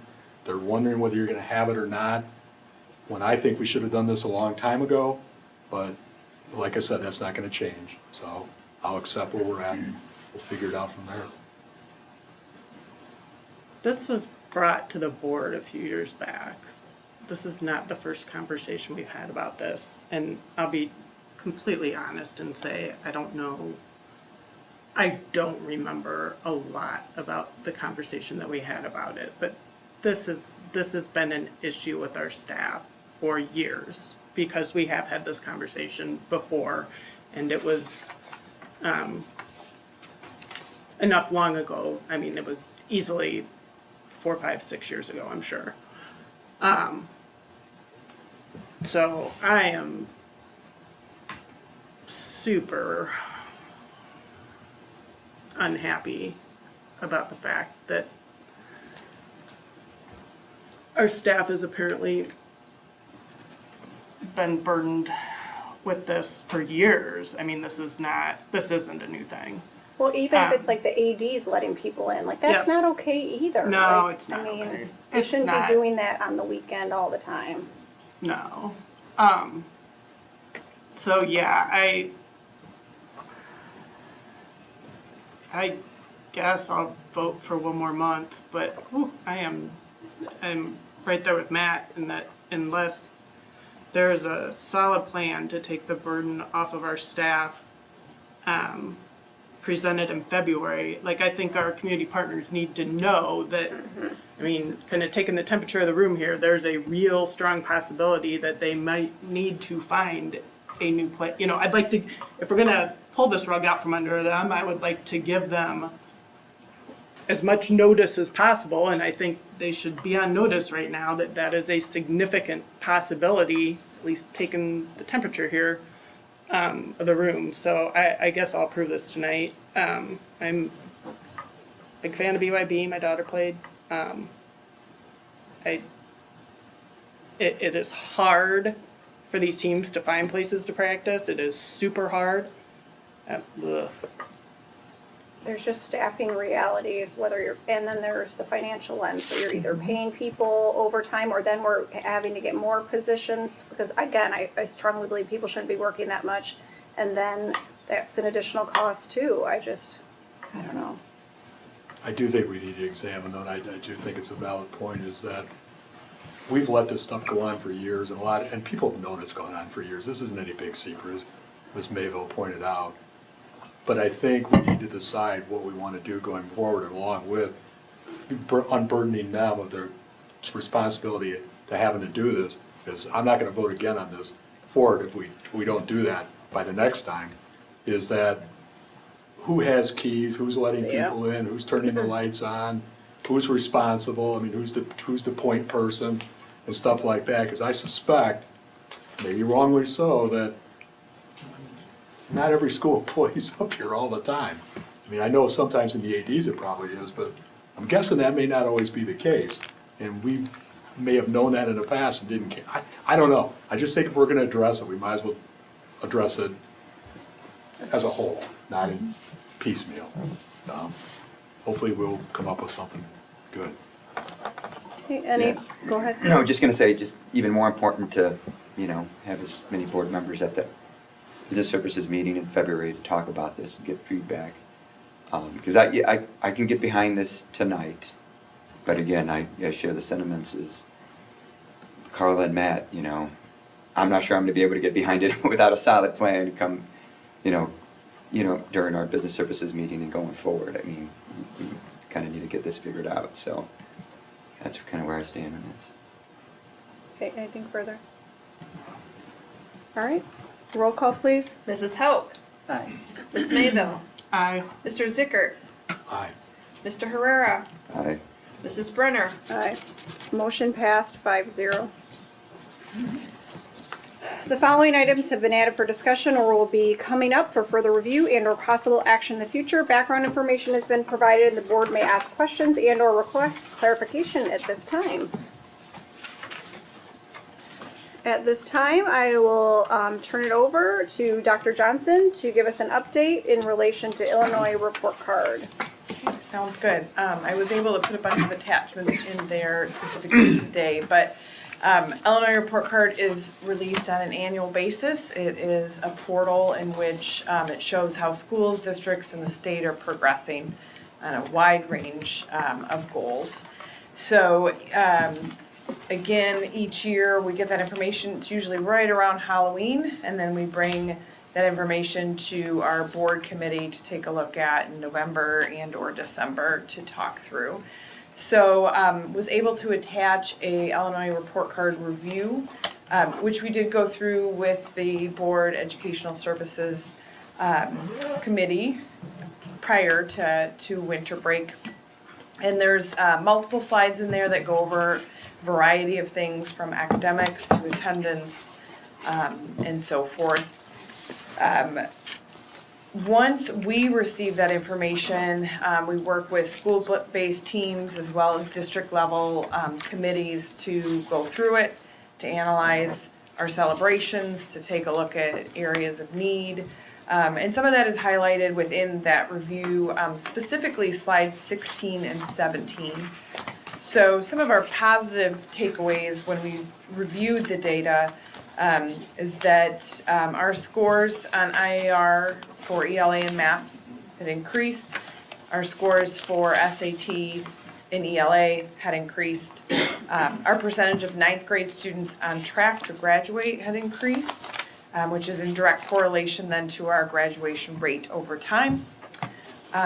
Chronic absenteeism had decreased, and that was a goal. That, in addition to math, had been our goals last year.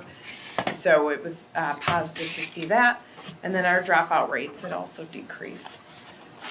We also took a look at areas that we need to work on. So while math scores had slightly increased, there's still a lot of work to do, and we definitely recognize that as a system, and have been working on that, and our teachers have been doing an amazing job, and we're really excited about some of the future work specifically in that area.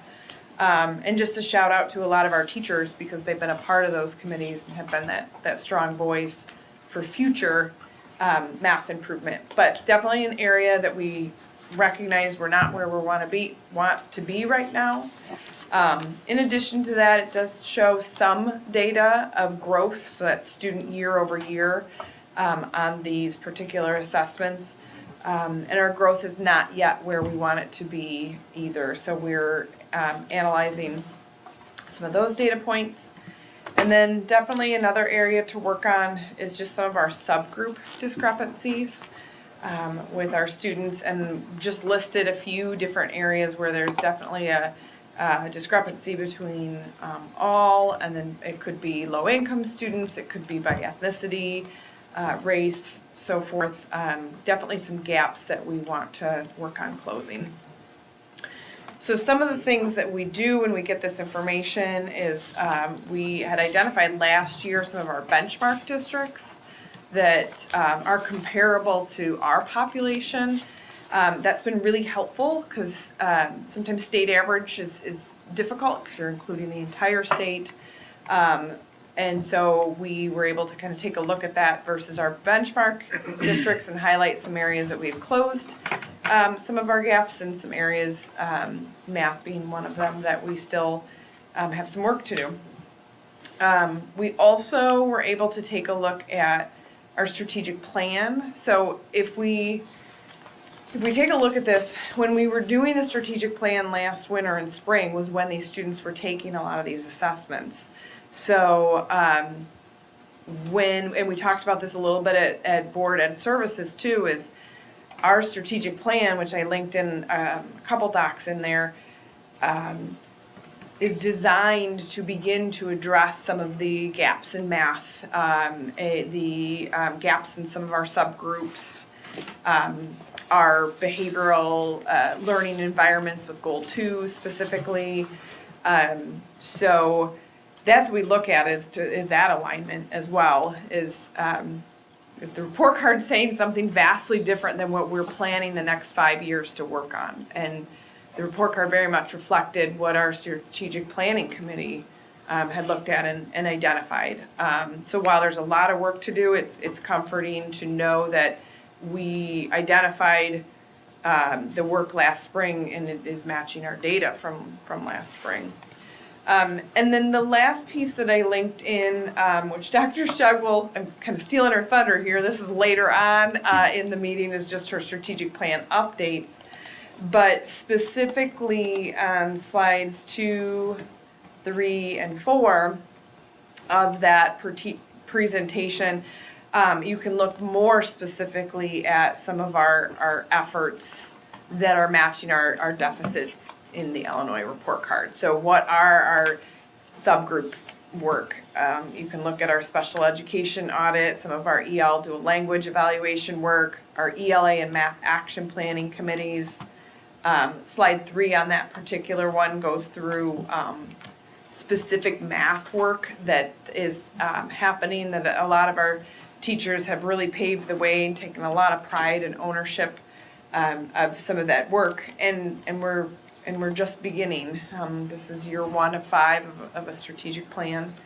And then that slide 4 goes through some of the goal 2 updates, which is more of the behavioral intervention and SEL work. So that's what our data looks like. Dr. Carson, Dr. Shug, did I miss anything? I think you did a really excellent recap, and I know that board probably has some questions and reflections, so.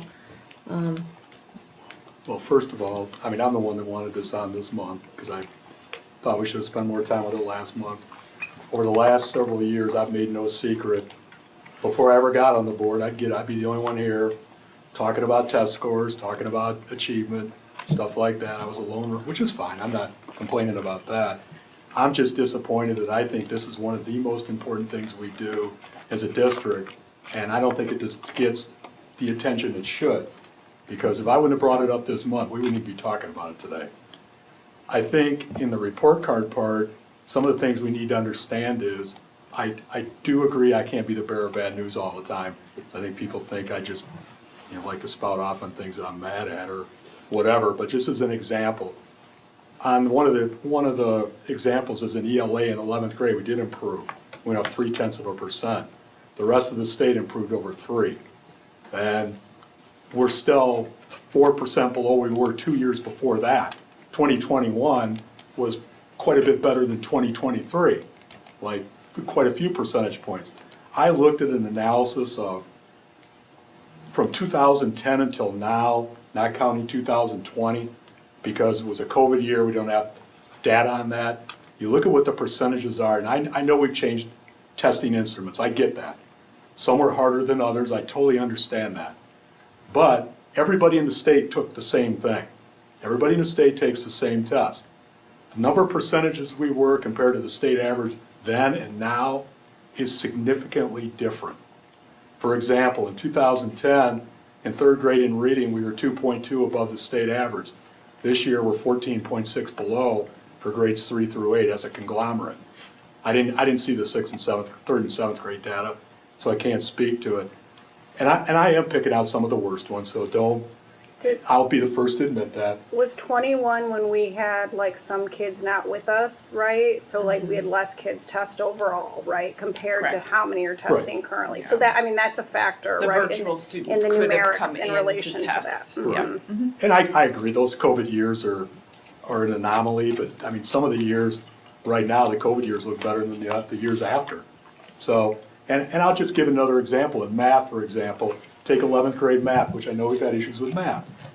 In 11th grade math, we're almost 15% below the state average, which seems bad enough. I think if you look at it, you'd say that's not a good thing.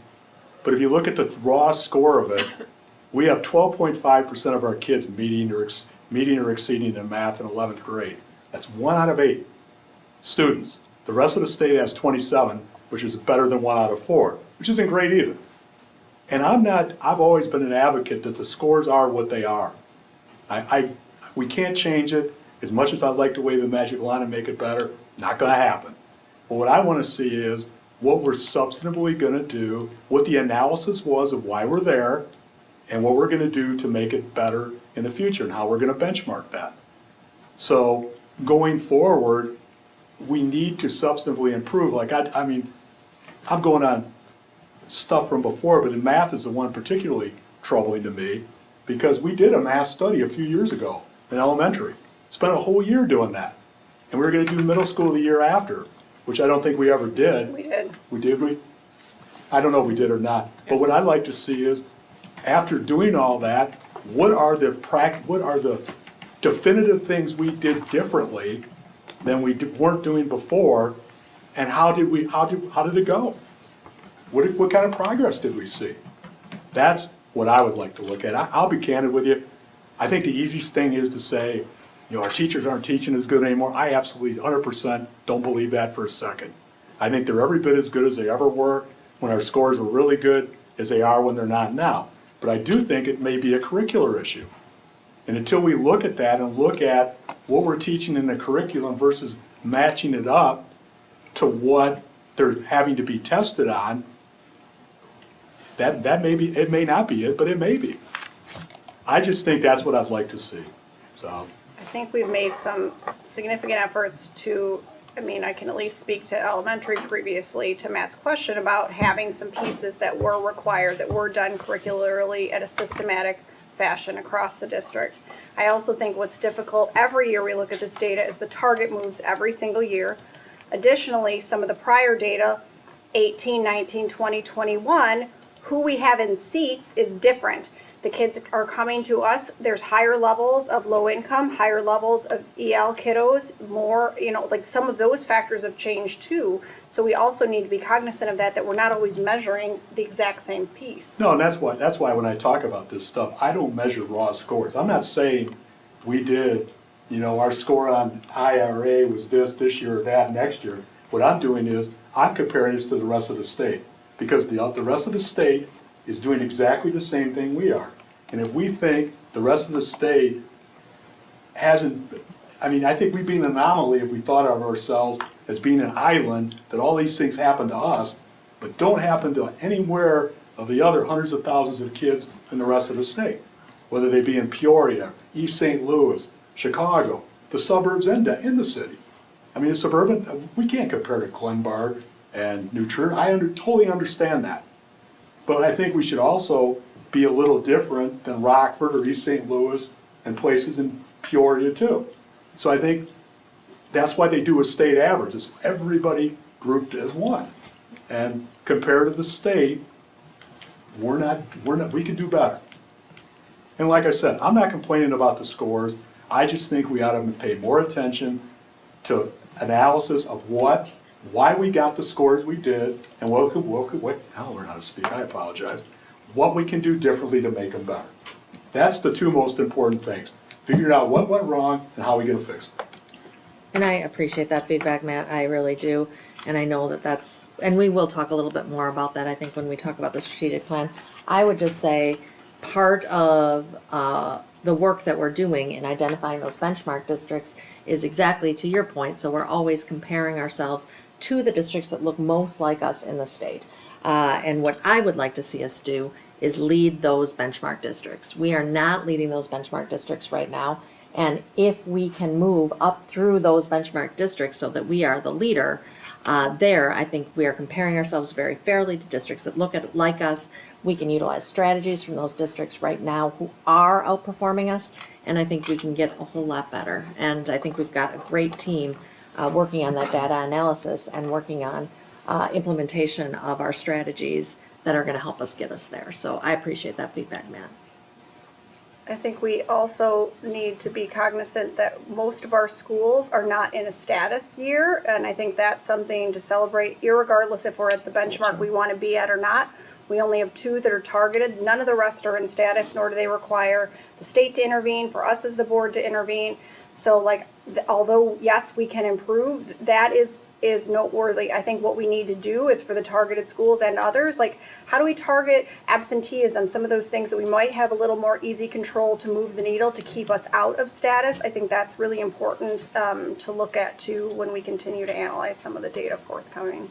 I do think it's important we're out of status on those. I do agree.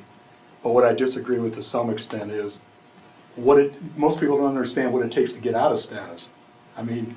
Moving the bar, you have to improve a little to get out of status for the most part in those categories. But it doesn't mean, I think if we want to look at ourselves as a destination district, which we talk about all the time, is that moving up from where we were, which is considerably below the state average, is a good thing. It's a positive start in the right direction, but that should be a first step, not something that, we had schools not too long ago, that were looked upon as some of the more exemplary schools in the entire state, especially in this area. Yeah, because the assessment was much easier. But everybody else took the same assessment. I understand. And they are now. Yep. Well, how do we know that it's the curriculum, for instance? Like, how do we know, how do we, that we can't, there's no way to isolate a single problem. Oh, I So there are 100 different reasons why this is going on, and we can control 5 or 6 of them. So I think we've got to, when I look back at 2010, I see that our English language learners were 8.5% of our student population, and now it's like 18%, it's closing in on 20%. Okay, so, and I suspect that some of our other subgroups have seen significant increases as well, low income, IEP. So it's, I think it's easy to look at these scores and criticize and be discouraged. But I also think that our strategic plan we've got to keep our focus on the goals we set in our strategic plan, and hopefully they are aligned to increasing student success, because that is the goal. That is the most important thing we do as a district. Kids are our product, and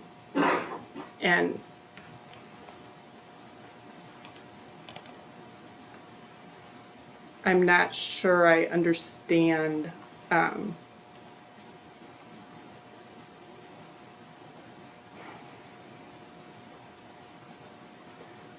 I think the board has given direction as to how we move forward in this area. And I think the community gave direction as to how we move forward in this area, and we did that through the strategic plan.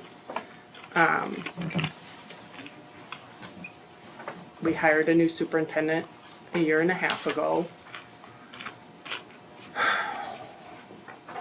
I think she's given us good, I love the strategic plan updates. I love the fact that she can tie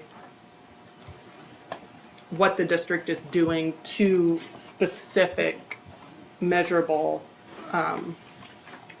goals that all flow from the strategic plan.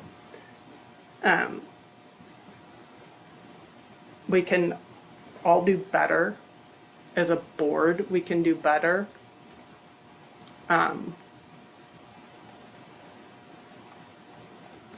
don't think it's all doom and gloom. And I think we need to celebrate our wins and look at our challenges as opportunities to do better. For somebody who's done this a long time, 40 years, and intimately involved with this stuff quite a bit, when you talk about, can you tell about curriculum, you don't think you can tell, that's probably, most districts would say they would consider that inaccurate, because we take our MAP scores and we do that now. We have schools like Belvedere South that analyze those MAP scores, and they specifically tell you where you're not doing very well, which is one reason why I think South scores are actually pretty good. But even something like, when we look at the IRA, if we look at there's global sections in there, for example, like geometry, or, in elementary addition with 2 digits and things like that. We could look at as a district, is there any areas in there that we specifically aren't doing well in? I just think, I think we do that, We don't we? do, we actually Not the do. last time I asked. I think They're we by do. standards, we get the Yeah. reports every year, and then our curriculum groups work through their Mastery Connect data by standard, and then they can take a look at their IAR by standard, so that then we know. And the nice part about those reports, not to geek out on them, but they have a state, a district, and a school. So then you can, go to somebody else, whether it's another school or a state, someone comparable within the state to you, and say, what are you doing? How are you up there and on that particular standard, and we're down there. And I just think we just really need to be cognizant of our current context, now versus 2010, for example. We have people that are brand new teachers. Some are not even certified teachers because they just have a bilingual endorsement and they speak Spanish. We can't fill a gen ed vacancy. So these poor people are learning new curricular tools. And yes, they have the tools that Megan and her team are providing, but that's the next step. Many of them, we're wanting them to have safe climates that their kids are coming into. So I'm sorry, some of those hierarchy things have to be done first. So like, there are things that just aren't comparable that have changed. I mean, I'm not making excuses, but those are realities. People are leaving the teaching profession, and so we have a lot of new people in front of kids, and it takes time to learn and to do well. My only thing is, and I'm done after this, is that I just am frustrated that we think this only happens in Belvedere. That it's not happening in Peoria, it's not happening in Chicago, not happening in Carbondale, not happening in Woodstock, or Marengo, or places like that, it's only here. Nobody said that. But I think that's what we're implying when we say that all these bad things have happened, not bad things, No, but changes I said have happened to Belvedere. local context, I'm Those not changes saying- aren't happening every place else. That's not what I'm implying, that's what you're inferring. So what are you inferring then? What are you implying by that, or inferring then? I guess implying is a better word, I apologize. I mean, I'm comparing this to what the rest of the state is doing. Why is that not a fair comparison? We don't have the same demographics as the state average, as the state as a whole, do we? I don't know if we know that. It's pretty unlikely that we have the same demographics as the state as a whole. Okay. Well, and again, we have identified these benchmark districts because they look the most like us. Yep. And that is, I think, the fairest comparison overall. I think we have a lot of things to celebrate. I think we saw improvement across the board. We didn't see it at the rate that we'd like to see it. And we've got some work to do, and I think we've got some fantastic teams in place to do it. And I absolutely agree with what Dr. Johnson said in terms of the strategic plan. I think we're really tightly aligned to the work that we are going to be doing in the strategic plan. I appreciate the passion around this item because, Mr. Zickert, as you said, this is some of the most important conversations that we can have. And our teachers are super invested in it, as are all of us. Just a couple questions for clarification, what Dr. Sugar, Dr. Johnson can answer. So there has been an uptick trend of English learners. Mm-hmm. Do the English learners take the same assessments, I guess? Yes, The they do. exact same ones Yes, they do. as the non-English learners? Okay, so I can see that the English learners could perhaps struggle with the same assessments because they're just not perhaps, They're in English. right, the proficiency just isn't there. That could drive some of the performance, some of our test scores, a little bit lower, at least that's how I'm seeing it. Could skew our numbers a bit. And the state over the years has altered their practice in relation to that. So there have been years where students were able to, in addition to just directionals being in Spanish, actually take the assessment in Spanish, which is not the current reality reflected in the data here too. So I mean, that's something that's also a challenge as you're bringing up. Okay, so just saying that could perhaps skew kind of our performance overall with our district, with our students. But again, I agree with some folks around here that that's why we have a strategic plan to address some of these issues. And I have faith in the strategic plan.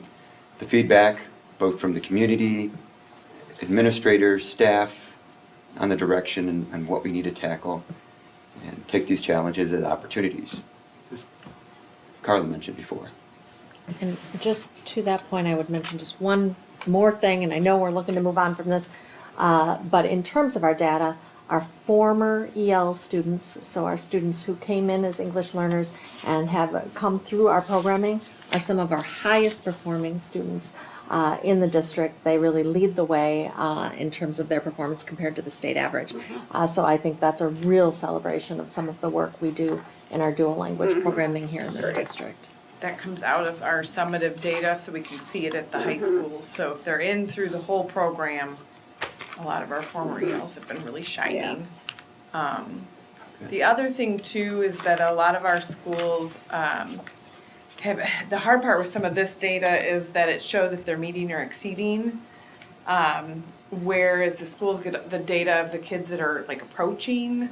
And so the schools are able to look at that, and that seems to be growing. But of course, it has not yet spilled over to the meeting or exceeding, which is what shows up here. So we're hopeful that we'll begin through our strategies to see kids going into the approaching category and then eventually going into the meetings. Thank you, Dr. Johnson, for the update, and thank you for putting it together that way. I know Mr. Zickert had some interest, and we'll further discuss it policy, so you can see the formatting that Dr. Johnson used, and we'll have some further discussion around that as well. All right, next on the agenda, Code of Conduct and Hearing Officer discussions. The board has been in discussions regarding the development of a district code of conduct, and the administration will be bringing a code of conduct forward to Parent Advisory Committee in February. And the code of conduct is anticipated for implementation in 24-25 school year. So I'm not sure if either Dr. Carson or Dr. Shug want to speak a little bit further in relation to the agenda item. Sure. So we spent some time taking a look at what some of our local school districts, DeKalb and Rockland Public Schools, have in terms of code of conduct. And there's a national model that we've been looking at. And so we're going to be putting together an outline of what that document would look like, and then give an opportunity for our assistant principals, the parent-teacher advisory committee, to give some feedback about that, and then work on drafting something to bring back for approval in the spring, so we can have it in place to use for next school year. And really, the whole point is just to be very clear about the variety of behaviors that we see and experience, and then identifying what are some possible responses that we can provide to help support the students to learn from those incidents and to improve their behavior in our schools. And just as an aside, we are thinking of using a different title for it than Code of Conduct, as we also use that in reference to our athletic Code of Conduct. So we're still in the process of determining how we might describe that in a way that creates the least amount of confusion.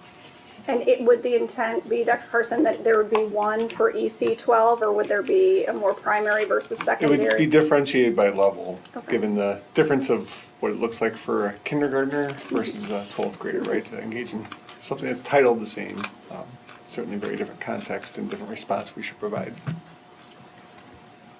Any further questions or comments for Dr. Shug or Dr. Carson?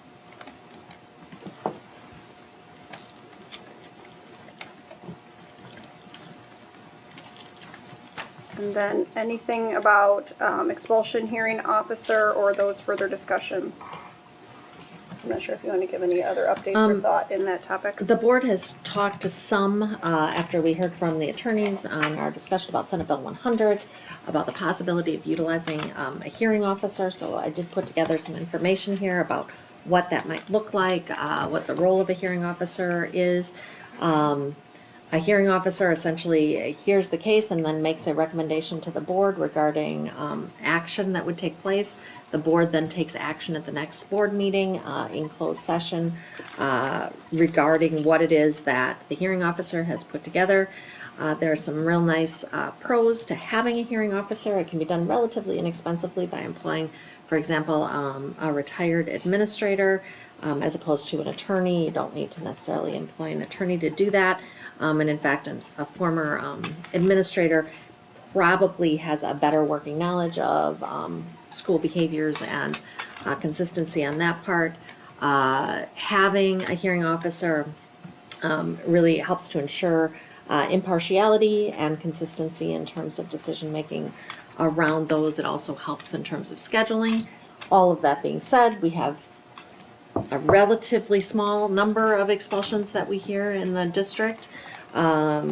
Sometimes those can be difficult to schedule, and again, I think the board has some mixed feelings on if they do or do not want to pursue this route. The board certainly is invested on if we move forward with an expulsion or not, but again, a hearing officer can help to provide a more impartial summary, listen to the evidence, and provide a recommendation to the board at a relatively reasonable cost, and create some conveniences. So that is, I also included here the script that a hearing officer might use. to help to sort of understand what it is that it looks like and how we might move forward with that, should the board decide that's something that they want to do, or should the board want us to come forward with some additional information about that. I think just quick, I mean, Rockford uses attorneys to do it, not retired administrators, which is fine. Belvedere has done this before. We had a former board member who was the hearing officer several years ago, and I think it takes a lot of pressure off the board, in my opinion. But I also think then you have to live with the result too, which I don't think necessarily went over as well the last time we had a hearing officer either. Who I think he was a good guy, but it was Dan Wilson, by the way, and became a board member after that. But I think you need to just keep in mind when we talk about this is that as long as you're willing to live with what the hearing officer comes up with all the time, I think it's a good thing. But there's times when you're gonna start questioning that, then it's probably a good idea not to do it, because you don't wanna throw that person under the bus either, so. I'm super in favor of a hearing officer, for a lot of reasons. But, I mean, it would solve the issue of getting a quorum, for expulsions, which has been a recent problem on numerous occasions. I don't help that problem because our board attorney has recommended that I not sit in on expulsions where my office is prosecuting the student, which happens most of the time with respect to expulsions. So we're down to 6 people at that point. I think a hearing officer, it makes sense. The expulsion process is complicated and it has a lot of legal requirements. And it's super easy for a board to get distracted by things that just don't matter. And when I say don't matter, like do not and cannot matter under the law. And I think a hearing officer could prevent us from having some real liability someday in that regard. So for me, it's a no-brainer. I would be in favor of it, but to what Carla just articulated, I would much more be in favor of utilizing an attorney versus a retired administrator, just because of some of those same reasons. Essentially, we already have some of the internal structures where it would start with the building level admin, then go to Matt Fry's position already for oversight and looking through. I feel like that's kind of that layer. So just from the legality standpoint, when things are always changing, I prefer an attorney, but in favor of the structure to the process.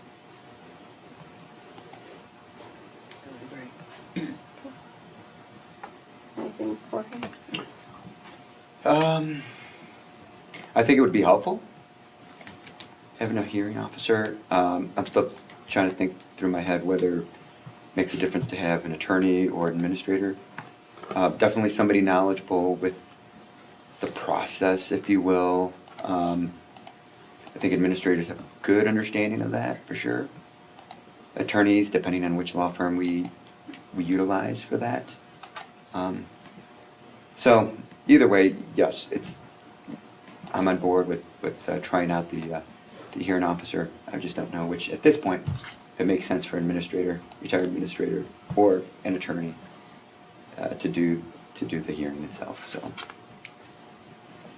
All right. Well, that is great feedback. We will, I'll bring that back to our meeting with Sarah and Holly in terms of what next steps can look like and pursuing that. So thank you for that feedback. All right, next on the agenda, non-resident students to enroll in District 100 schools. Survey results. The Policy and Personnel Committee has discussed the possibility of drafting board policy to allow for non-resident students who are children of staff of District 100 to attend school in District 100.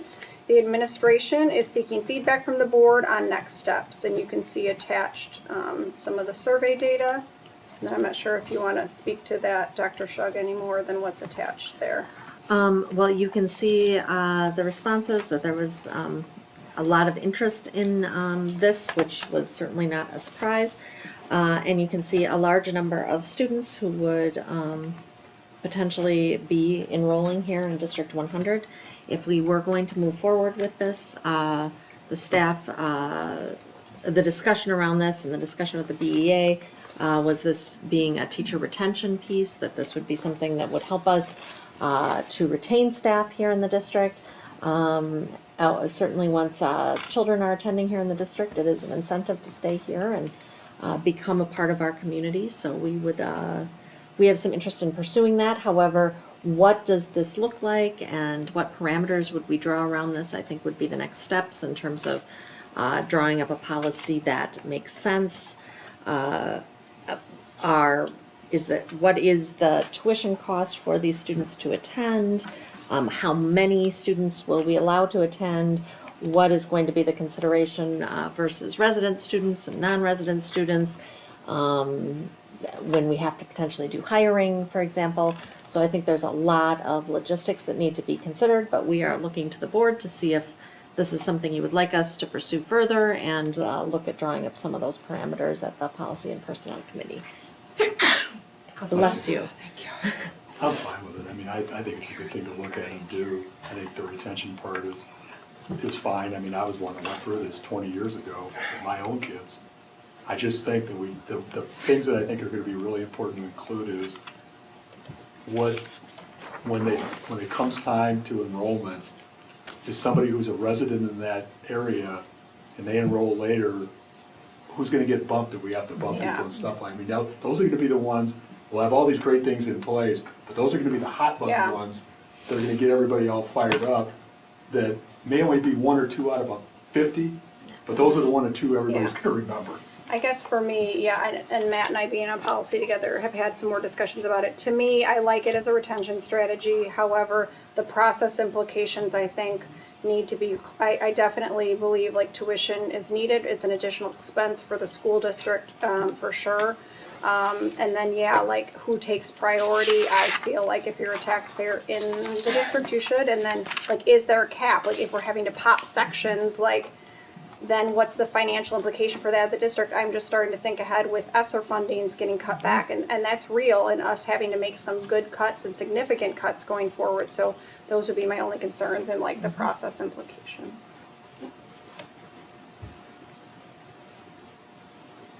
Any other further discussion from the board in relation to that topic? Do we want it to be looked at further? Is there interest that lies there, or? Yeah, I would say we could explore this further, yeah. I would support that. Definitely. Okay.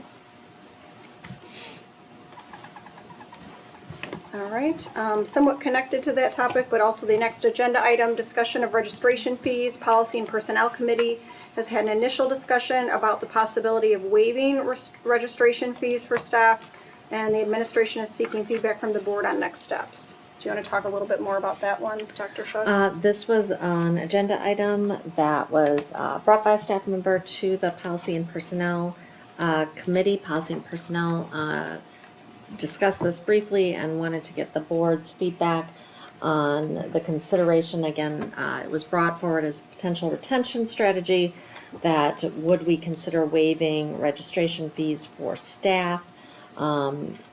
Ms. Armstrong checked into what is the cost around that. Do you want to speak a little bit about that? Yeah, now, with the clarity that these are kind of rough numbers because we don't have a method right now in pulling the student data for registration from our push coin system and tying it to staff members. It's not an easy process right now. But it was slightly, in what we have assigned as registration fees for the current school year to people we identified as staff members of the district was a little over $93,000. Of that number, 29% of that is considered uncollectible, as their staff members or family members who qualify under the free and reduced programming. So about 66,000 of that is what we consider receivable funds coming into the district. So that does not include any activity fees, any athletics, extracurriculars, any of the extra fees. That is just simply that registration fee at what we would be looking at. So, and that did encompass all staff that we could identify. If we did have family, like dual family staff members, so spouses that worked, we did try to make sure that we only counted those students once in that that household. So it would require a little more finite looking if we wanted to look at this as a whole, but we did feel comfortable with this number for a preliminary conversation. Do we know, Joanne, if this practice is utilized in other districts for staff? You know what I mean, like waiving the registration fee if they have their kiddos that are currently like in our school system? I have not done any looking into that. I This just was wondering, like I can places that definitely- like, I mean, some districts already, like some of the smaller districts already have policies where they're physically able to have them, which was the last agenda item with them. I just am wondering like if that's done elsewhere. I think the amount of money is it's extremely small, and I'd especially out of a $125 million budget. But I also think we have to worry about the optics of it too. Yeah. That it's such a small amount of money, I know it's no big deal. We spend more money on that, on a lot of millions of other things besides that. But I do think that I guess I'm not convinced it's gonna be that big of a deal to the teachers anyway. And it may be a big deal to people who see people that are non-educators having to pay and they don't, so to speak. I mean, and maybe I'm wrong. I could be 100% wrong on that. Yeah, I do. No, Go ahead. I was gonna say, I agree. I agree with that. I love our staff. I would have a hard time sitting down with a community member who makes, significantly less money than two of our teachers do, for instance, and explaining to them why they have to pay registration fees and the teachers don't for their kids or other staff members. I mean, we've got a pretty wide range of salaries when you look at all of our staff, and this is probably not. It's not something that I think would have a significant impact on teacher retention, and I'm just not super comfortable trying to explain to someone why a staff member making $100,000 a year gets their kids' registration waived. I'm just not comfortable with that. I do agree with the community perception 100% of what you're saying. Where the other one, to me, like, potentially has more opportunity for discussion and retainment versus $100-some.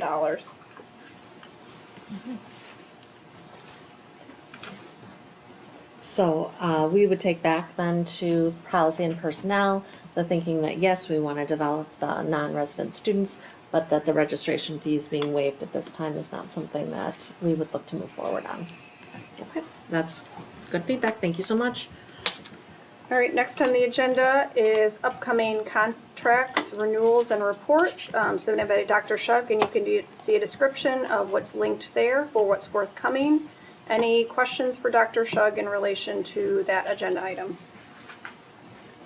All right, I would now like to turn the meeting over to Dr. Shug for administrative reports. All right, I have a very brief initial superintendent comments. Dr. Johnson reminded us today that we have had 6 days of school since our last board meeting. Oh my, wow.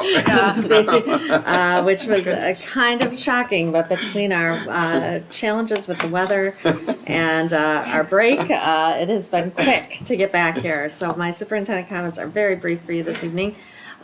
Simply because there hasn't been that much time between board meetings. So Happy New Year. Happy 2024. I like to do some New Year cards for some of our staff, so I spent some time doing that. And in half of those cards I wrote, Happy 2025. So I don't know why I'm wishing away all of 2024. I'm hoping that's not a bad sign. We did host our Special Olympics game at BHS. We are really excited to be a part of Special Olympics this year, and really excited to have our students actively participating. They didn't win this game, but we believe in them and think they have a big future ahead of them. Last month, we congratulated our South cheerleaders who took first place in conference, and this month we want to congratulate our Central cheerleaders who took first place in the winter cheer competition. Last month, it was really exciting to have both of those cheer teams here at the board meeting for recognition. I wanted to congratulate our South Middle School Guitar Club.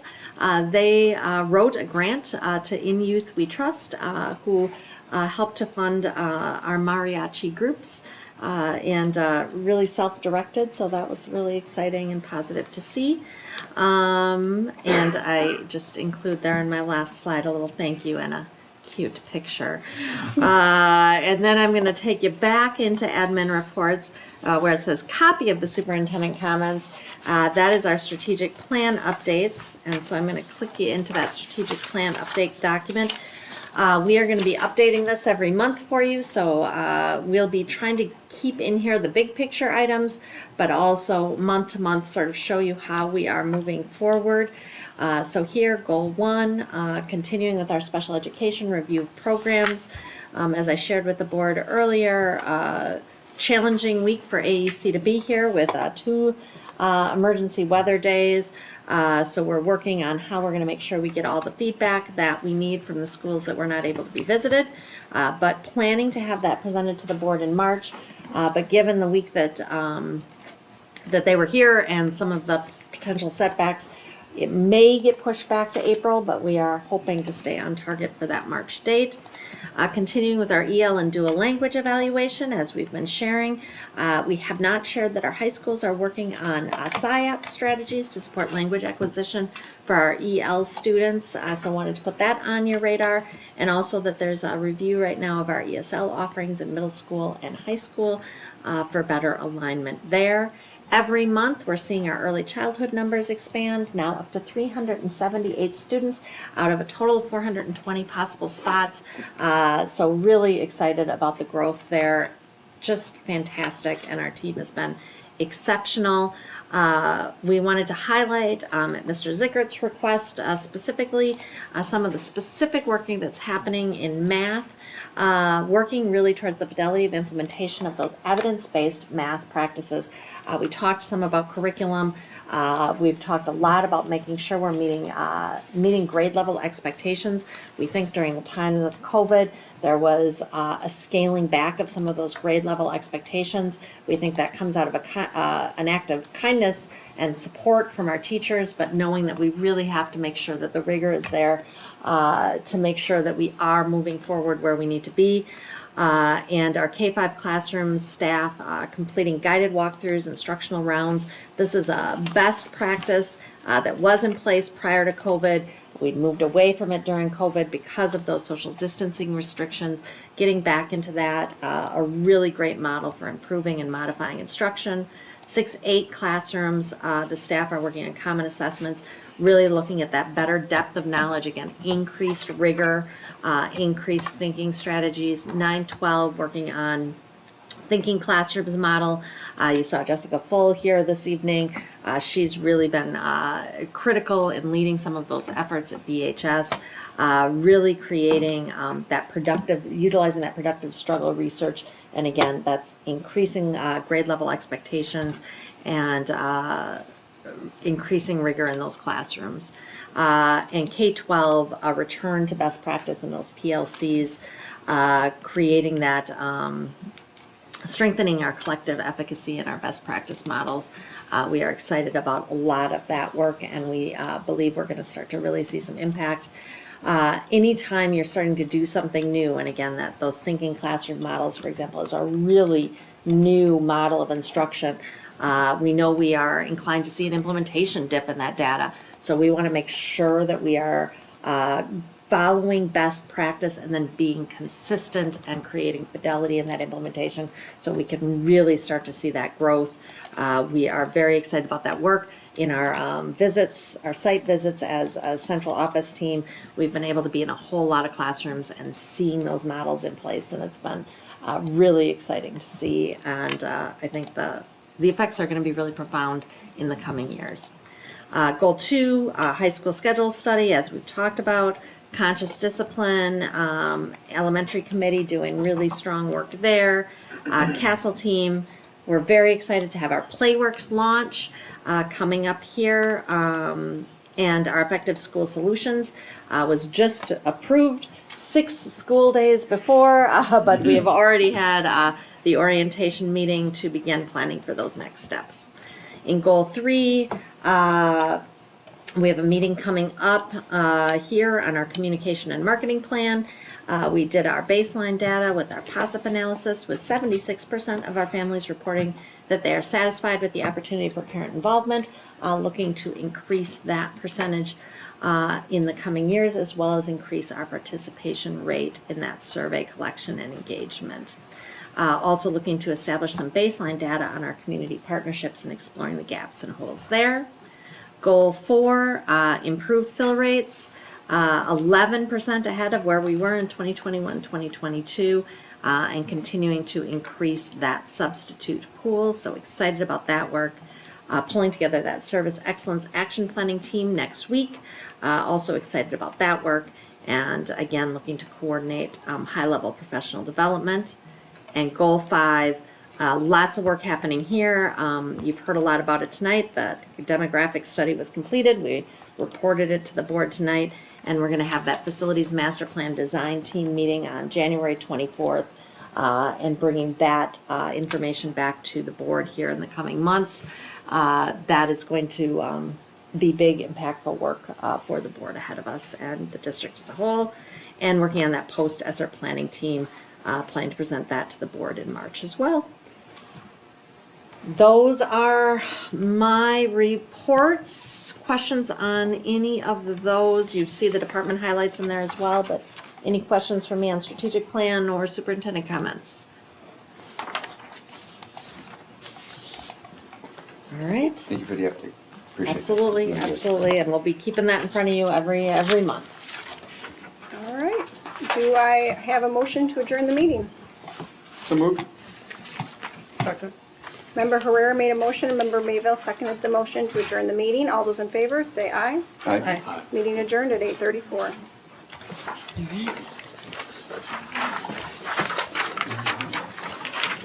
Okay, so I